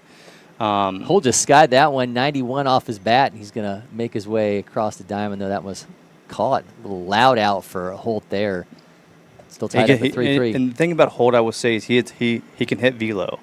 I've seen this kid against velo numerous times over the last few years, and he is not scared at all one time in the box. So I think that bodes well for him when he gets into college. Is he's going to be seeing a lot of higher velocities, but I don't think that kid's going to miss a beat at all. What did you think of Noah Wilson yesterday in that inside the park home run? Incredible. I actually was not there for that part. I saw his first 2 at-bats, and I think I went down to the other side of the complex to watch the 15U Midland and Mavs organizations play. So I missed that, but I definitely, did not miss hearing about it or seeing it all over the place. So, man, it's great to have him back. I know it was tough, him missing the whole spring season with a hand injury, and this is his first week back playing actual live pitching, hitting against live pitching. That's incredible. And I think he's like 6 for 7 right now. Jeez. I think the first day he had 2 hits. Yesterday he had, I think, 3 hits, or 3 hits, and then so I think he has 5 hits and like 6 at bats. I think it was going into today. And I think that he has like 3 or 4 extra base hits as well in that. So, I mean, the power output on him is pretty remarkable because how twitchy he is. He's not like an overly big guy, but he's strong. He's really strong. And he's gonna get a lot bigger also. But I mean, that he's tooled up. He's about as tooled up definition of five-tool players you'll see anywhere in the country in that class, to be honest with you. Well, talking about tooled up, Jack Duggan at the plate right now for Rawlings, a guy that has 103 exit velos, runs a 6.65 60, two-time junior feature gamer. This guy has just put up massive numbers in the profile. Oh, yeah, and this year was another year of just Jack doing Jack things. I think he finished with about a 430, 425 batting average this spring, playing in the largest private school division in Tennessee. Helped lead his team to the state championship. And that was a really good lineup that they had, and also a really good team they beat in CPA in Murfreesboro. In Murfreesboro, they won the state this year. But yeah, Dugan he's fun to watch, man. He's got so many tools and attributes. Acceleration's off the charts. Tools are off the charts. He's a guy that shooters continue to watch and love. And this other guy too, Caden Powell, coming up, is another kid that his name's getting a lot more known these days. And I think he's kind of quiet on the scene the last couple of years, and I think this was his kind of breakout year for him, where I think he hit 425 with 15 bombs, and I think Dugan finished the year with 14 bombs.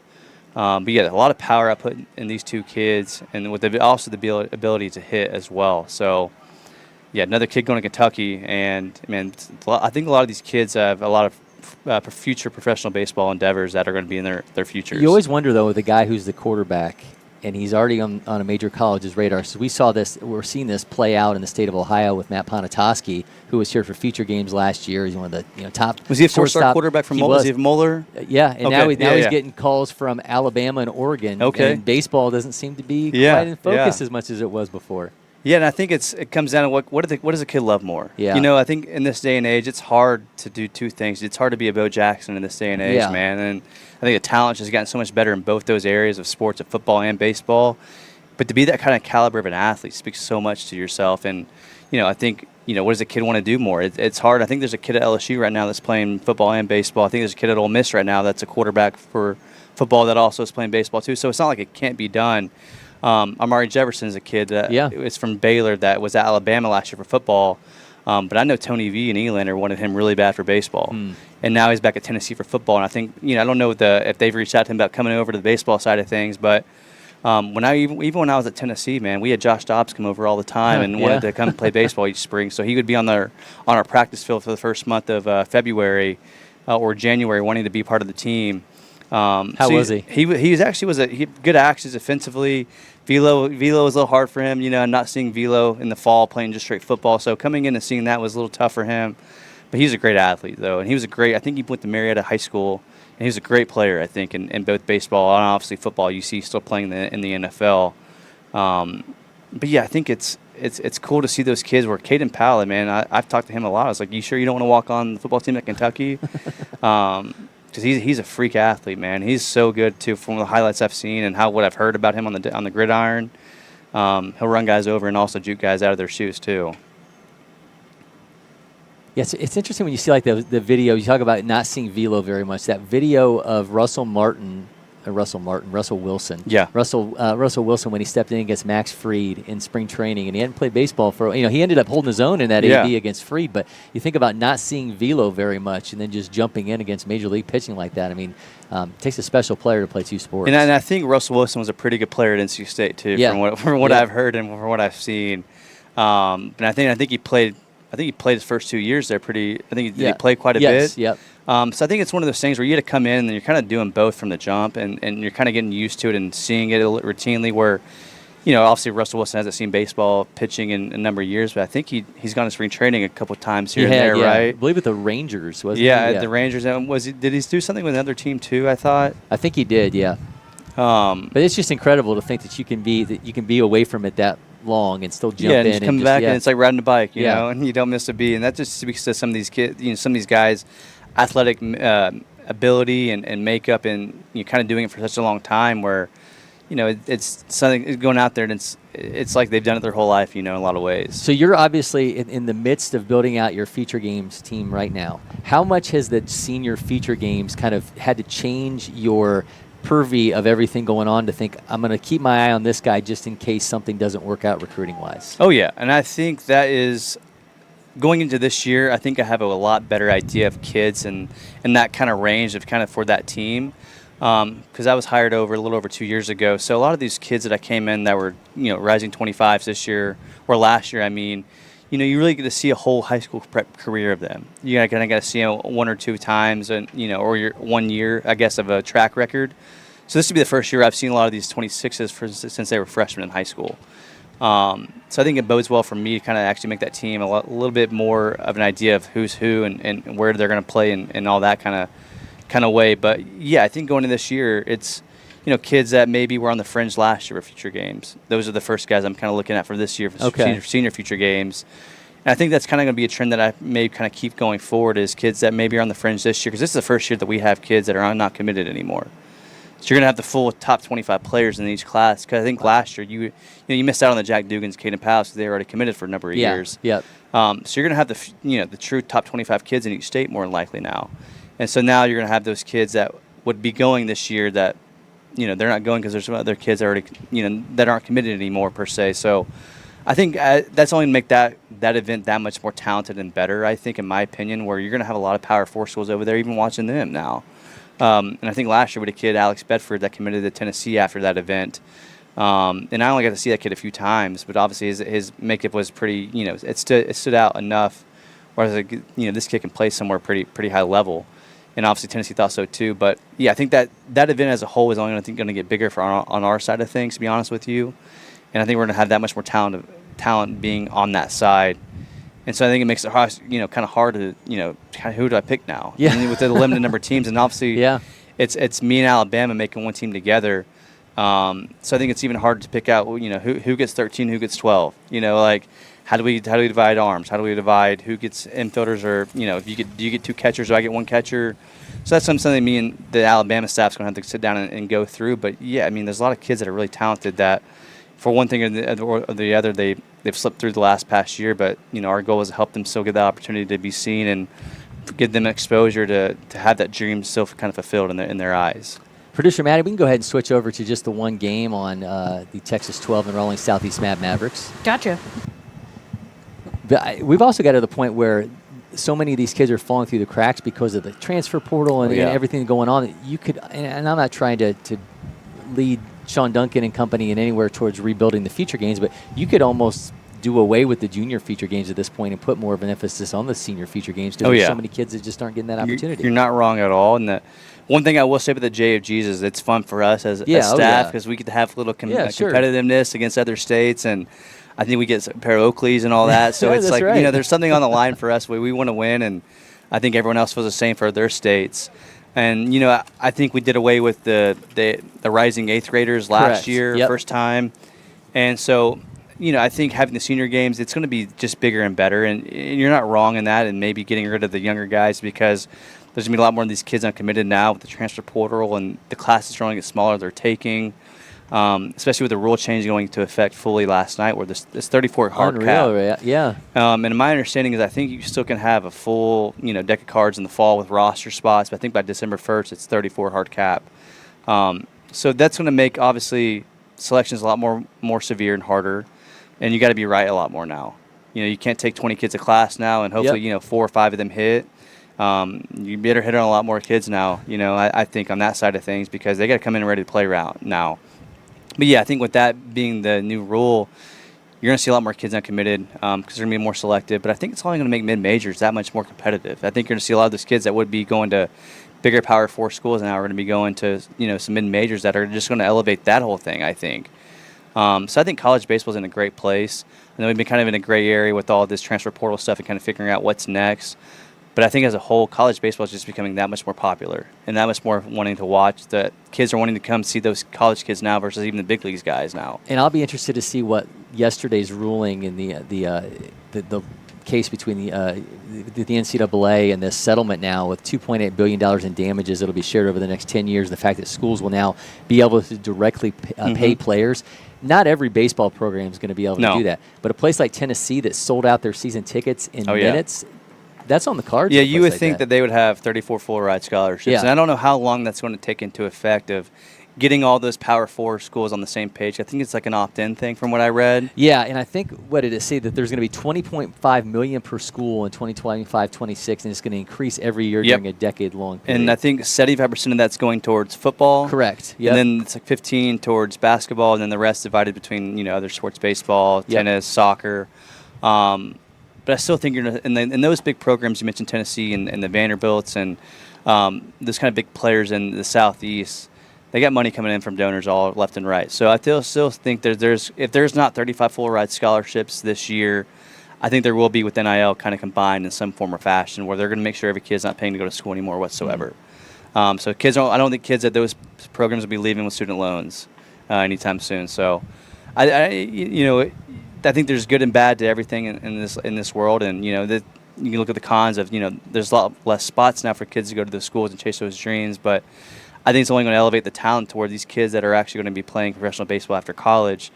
Man, it's not much of a drop-off anymore between AAA and professional baseball, and then in the Power 4 baseball now. You see a lot of these kids going right into AA when they get drafted now. They're ready for it. You see a lot of kids are making their big league debut within a year now. Yep. And that wasn't a thing 10 years ago.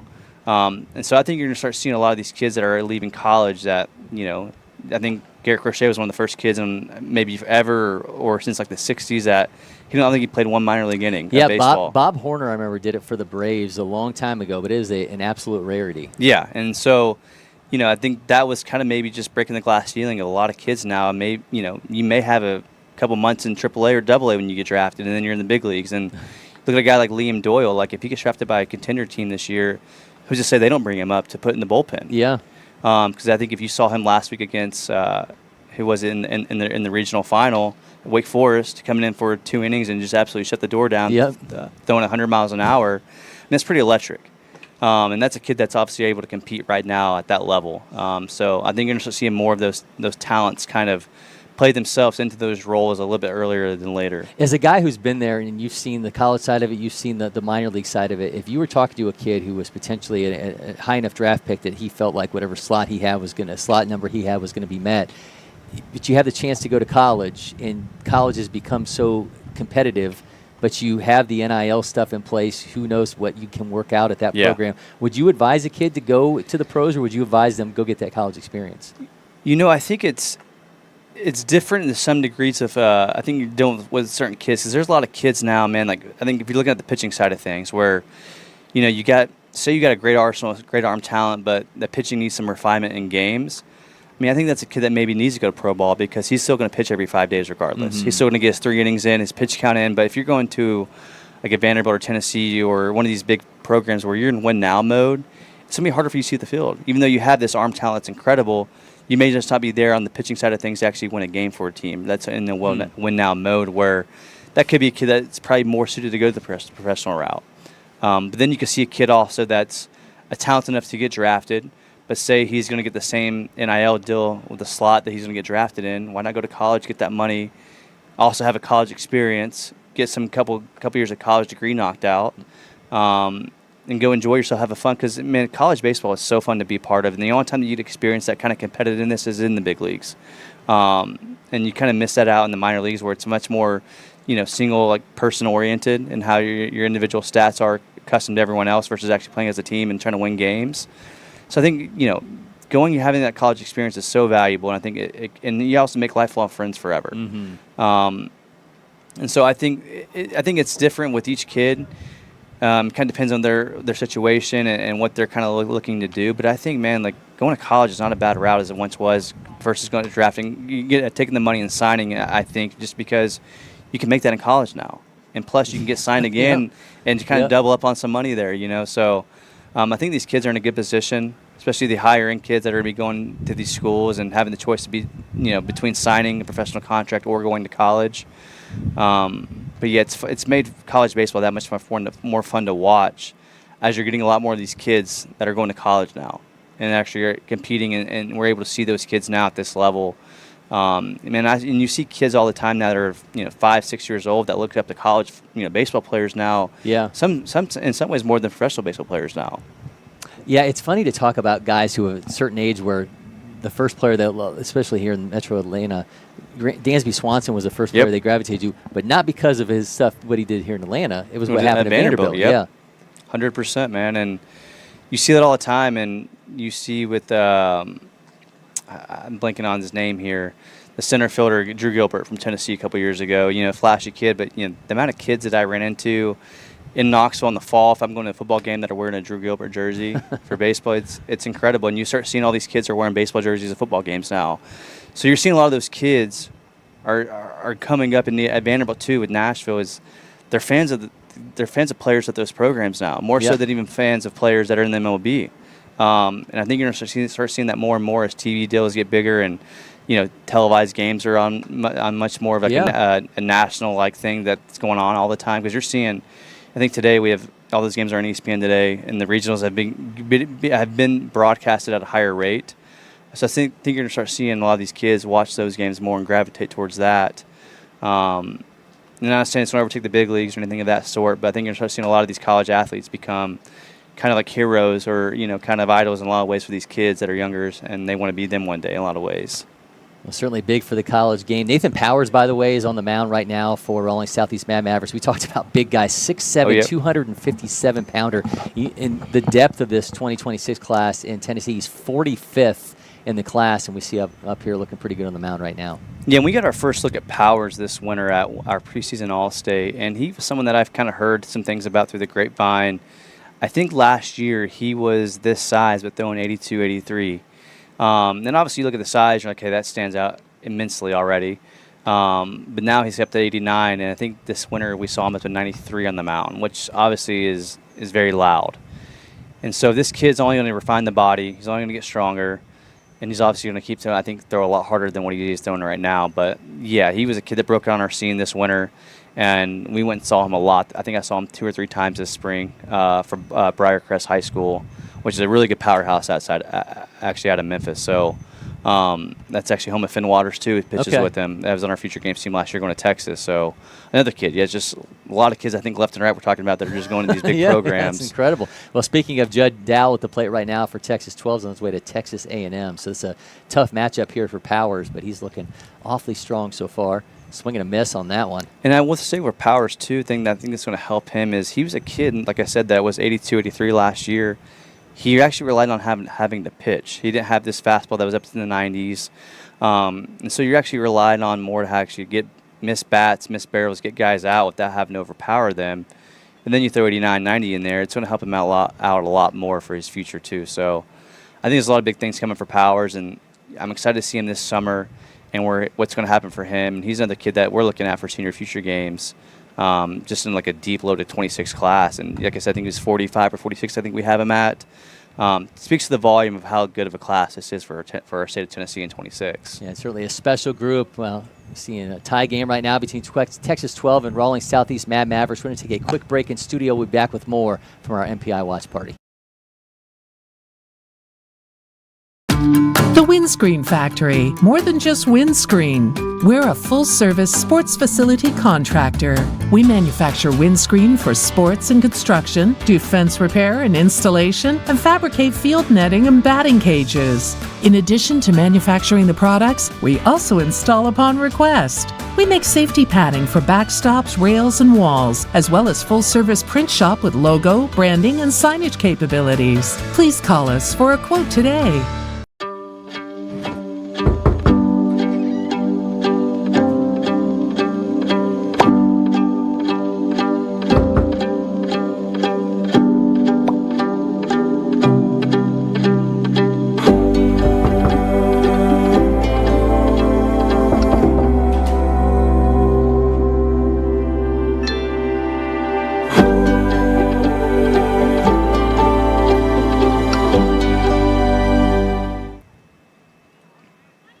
Back. Hunter Martin joining me in studio here during our MPI watch party. We got a tie game between Texas 12 and Rawlings Southeast Mad Mavericks. Looks like this inning we're going to get a look at Luke Pasioric. At the plate for Rawlings Southeast, he's going to lead this off. Air Force commit. You mentioned Ravenwood High School. Takes a special kid to be going to one of the service academies, and they're getting a guy who's 65th among all outfielders in the nation. Also runs a 6.7 60, and exit velo is nearly triple digits. Oh yeah, great athlete. And you also mentioned the Air Force. And, I actually was talking to him recently. I was like, "Are you taking the Paul Skeens route? Or are you wanting to go there for a couple of years and kind of build your resume and go somewhere else?" And I think he really likes to. I think he wants to be a fighter pilot jet. Wow. Or a fighter jet pilot. And obviously you don't make that choice. They make that they make that choice for you with how you grade out and all the testing and everything they do, which I think is very rigorous. But I think talking to him, I think he really wants to go into that whole program and stick with it and make a career out of it after college.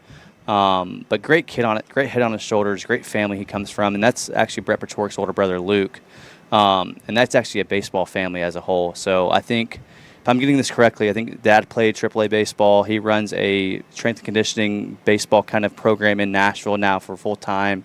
In the summer, where he gets a lot of pro guys, and in the off season, a lot of college guys come in and train with him. And I think his two brothers all played in the big leagues. I think Brett and Luke's grandfather played in the big leagues. And I think their other great uncle played in the big leagues too. So I think and I think they have a cousin that's in AAA right now or AA right now. So it's an entire family that they were from California. They just moved to Tennessee about 3 years ago, I think, or 4 years ago. He's a very West Coast kid, cool, collective, calm, relaxed.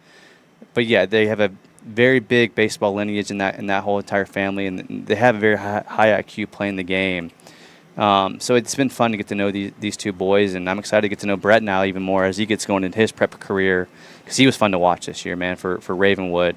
But I think having a guy like Luke as your older brother that can really instill a lot of the traits that you want in not just a good ball player, but a good kid. I can't really say enough about Luke and how fun he is to be around and how good of a kid he is, and great family he comes from, obviously too. So that's my kind of piece and spill about them. But that's the great thing about my job is you get to be around these kids and get to know them on such a personal level, and the families, and you're interacting with them in spring at games and talking to them, and then obviously watching them this week and weeks of this summer, and you get to be around the families a lot more. So that's one thing I think is very blessing in this role is the personableness that you get to be around all these kids. And I'd say impact, but I think they have an impact on you too, just as much, to be honest with you. So it's been fun for me to kind of get to know all of these kids in that way and their families, and I can't really say enough about that, to be honest with you. So they go from one Air Force commit who was, and they go now to another one. Yep. So Christopher Brown, who was a 2024 future gamer for you,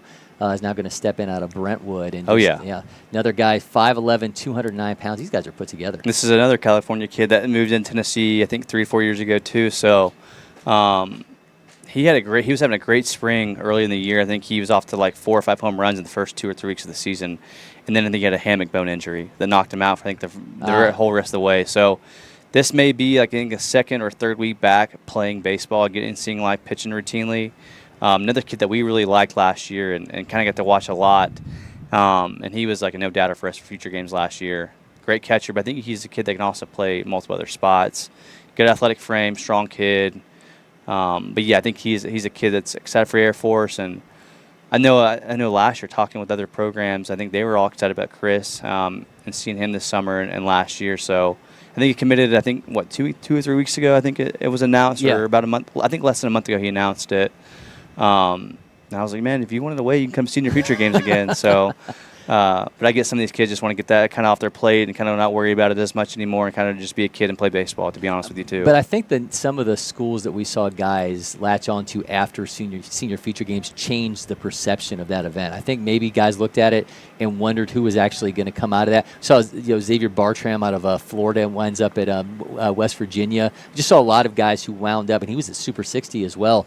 You saw a number of guys who were on to Power 4 programs coming out of senior feature games last year. I think it definitely elevated the event in a way that maybe, I don't know, everyone expected when they first heard the announcement. Oh, yeah. And then, I think I mentioned this earlier with Alex Bedford for us going to Tennessee. And he was a kid that, I really didn't see much in the spring. He goes to a 3A school about an hour and a half outside of Nashville. And then so I saw him a little bit in the summer, and I was like, this kid's got some tools. I don't think he ever came to an event, but I think this kid was like, this kid needs to go play this event. And Tennessee came calling right after. So I think it's going to continue to be that, where you're going to have the Vitellas, the Corbins, these other power programs that are over here watching, those other players that are here. But I can see them coming down there for a game or two and see some kids and see what they have to offer over there. Because a lot of those kids, man, are, sometimes you kids just need another year of physicality to grow, or a little bit of a later bloomer.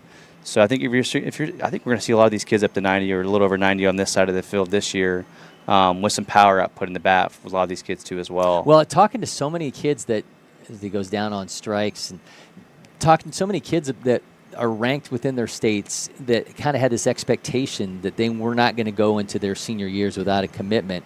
That has changed. And it's just changed for so many kids. So I think you go through much growth later as a high school player, whether it's you get used to handling velo, you get bigger, you get stronger. Just a lot of guys, I think, what the expectations that they had being ranked has changed, and now you just kind of have to work the system. Baseball's given an opportunity to do that with this event. And that's what we're here for. And it's kind of a revolving door, because I look back at my prep career, and no one really committed until you're going into your senior year of high school summer. So the summer going into your senior year, that's kind of when you really committed, or everyone kind of got on you, or you really started talking to schools a lot more. I mean, you would speak to schools here and there your sophomore, junior year, but it really wasn't an emphasis until you're going into your senior year. But then you look back about 4 or 5 years ago, then you're having all these kids commit after 8th grade or after freshman year. It was pretty wild, right? It was just like, and as Trevor Condon, who was in here with me 2 days ago, said he had committed to Miami as an 8th grader, and now he's decommitted, was at Future Games last year, now he's on his way to Tennessee. Banks Addison is at the plate right now.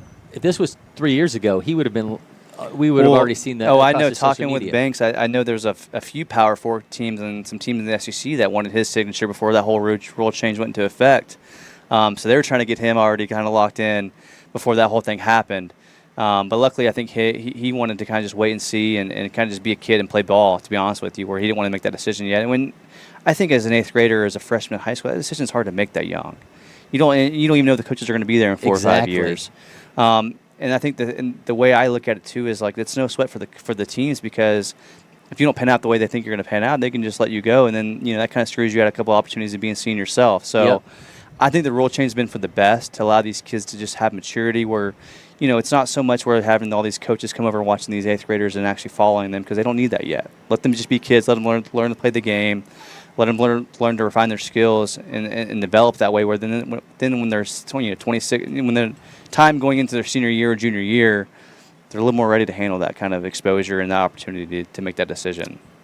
I hate a tie. When we've got two big-time teams playing against one another. So I think this is where runs come into effect, right? Yeah, yep. So now everything's going to be that much more exciting as we look at these brackets coming together for bracket play that starts tomorrow during MPI. But that's going to close out our action for this MPI watch party. We're going to take a quick break in studio, come back and wrap everything up. Hunter Martin, great stuff, man. Cory, appreciate you stopping by. We'll be back with more from LakePoint Sports.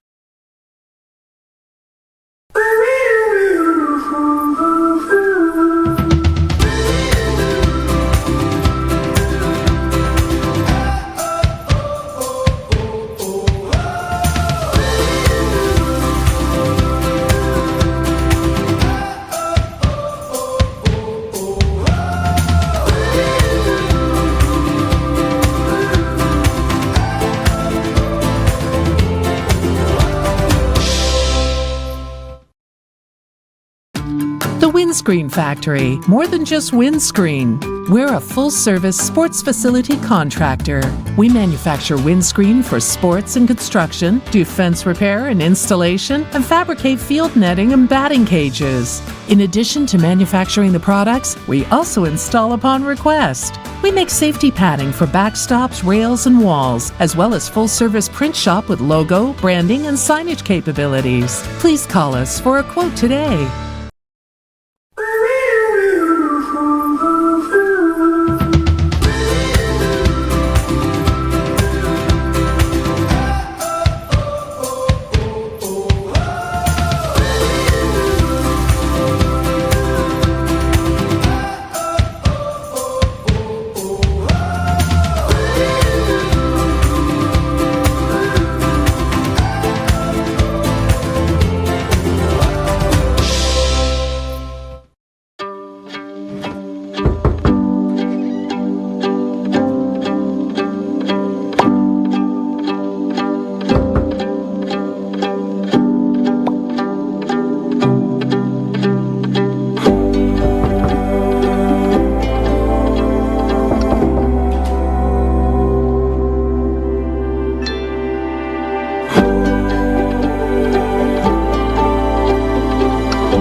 first one I picked up, I just liked it the best. And like I said, I tried a lot of different companies, a lot of different models, and I fell in love with Old Hickory for sure.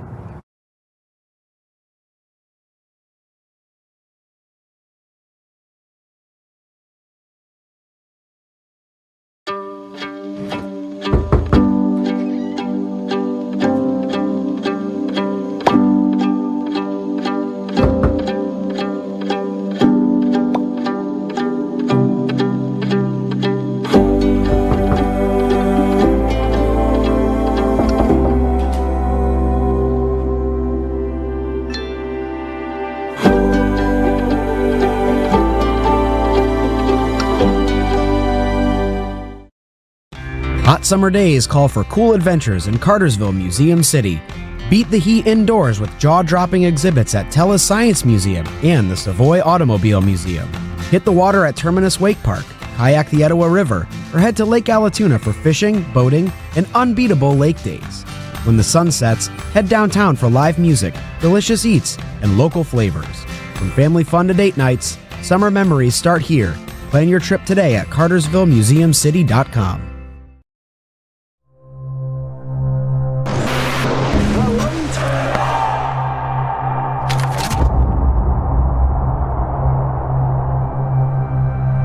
We're here at LakePoint Sports, the site of the first Curve Test Center. There will be lots of Curve Test Centers, but this will always be the first. And why are we here?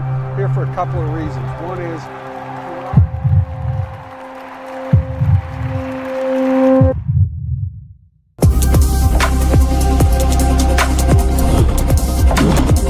if you think about the effort players are spending trying to get coaches to notice them, the effort coaches are spending trying to figure out who's actually any good, the poor parents who are sitting there saying, where's my kid headed?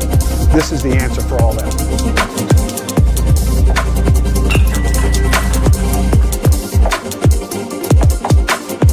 Everyone wants to be seen, right? Sometimes what can be seen is data.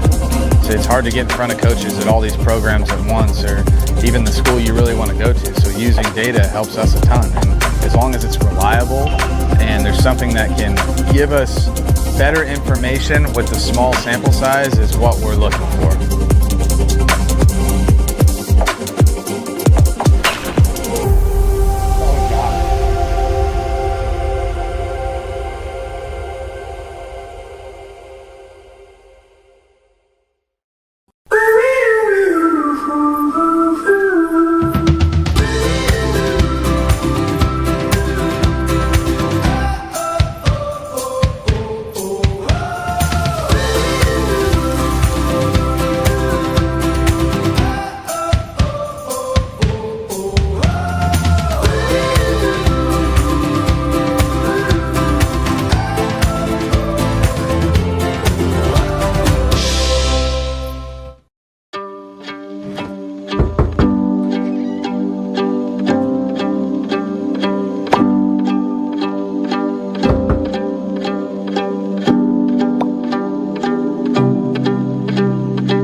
Welcome back to our MPI watch party. Cory McCartney now rejoined by Grayson Rosen. We've had a laundry list of people in the studio the last couple days. So excited I got to tell Rocco Maniscalco that he's a prep baseball All-American. Yeah, I had that's no an amazing idea. moment. He did not know when he came in here. So magic, absolute magic on television for us then. And I've had a great last few days here across these watch parties. So plenty more coming across our social media channels. So if you missed any of the interviews that we've had, all the guests that we've had here in studio, you'll see plenty of clips from that throughout our social media channels over the coming day. We, of course, are not done. We'll be back on Monday for the 17U championship game. We are praying, hoping, wishing that there is no rain here in Metro Atlanta that will derail the schedule at all, that we can get everything to run smoothly and efficiently and get us that 12:20 start time for that championship game on Monday. But it's time to get on to our Aspen Hospitality moment that mattered, and this one was absolutely undeniable during our NBA scout team matchup. Jordan Martinez goes back, track, and gone. The LSU commit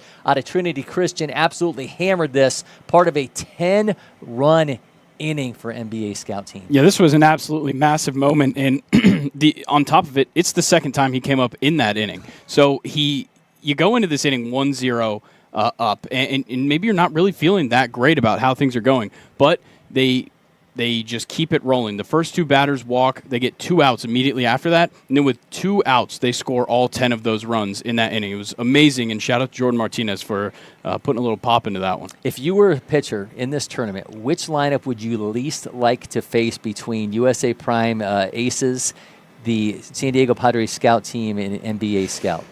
I mean, I'm scared to face any lineup out here this weekend. But NBA scout scared me a little bit today. Like, if you watch them play and you watch all the games they've played this weekend, I think, to me, they were the most consistent offense. I will say, though, if you're looking at these teams, and I am in by no way, shape, or form demeaning any other state's high school baseball programs, if you tell me that you're going to take a national power in Trinity Christian and you're going to largely back your team with those players. Well, their head coach is the same guy. And they're staying together during the summertime, that's just a crew you do not want to mess with. And certainly NBA scout team looks the part. We'll see if they make it all the way to Monday. Again, we'll be back with coverage of the championship game at 12:20 on Monday, so you won't want to miss that. Make sure you're tuning in for free on Facebook, X, and YouTube. We'll have your coverage there of that one. Until then, for Grayson Rosen, Shooter Hunt, Hunter Martin, Rocco Maniscalco, Ty Holt, and producer Maddie Bullock, I'm Cory McCartney, and for now, we're signing off from LakePoint Sports.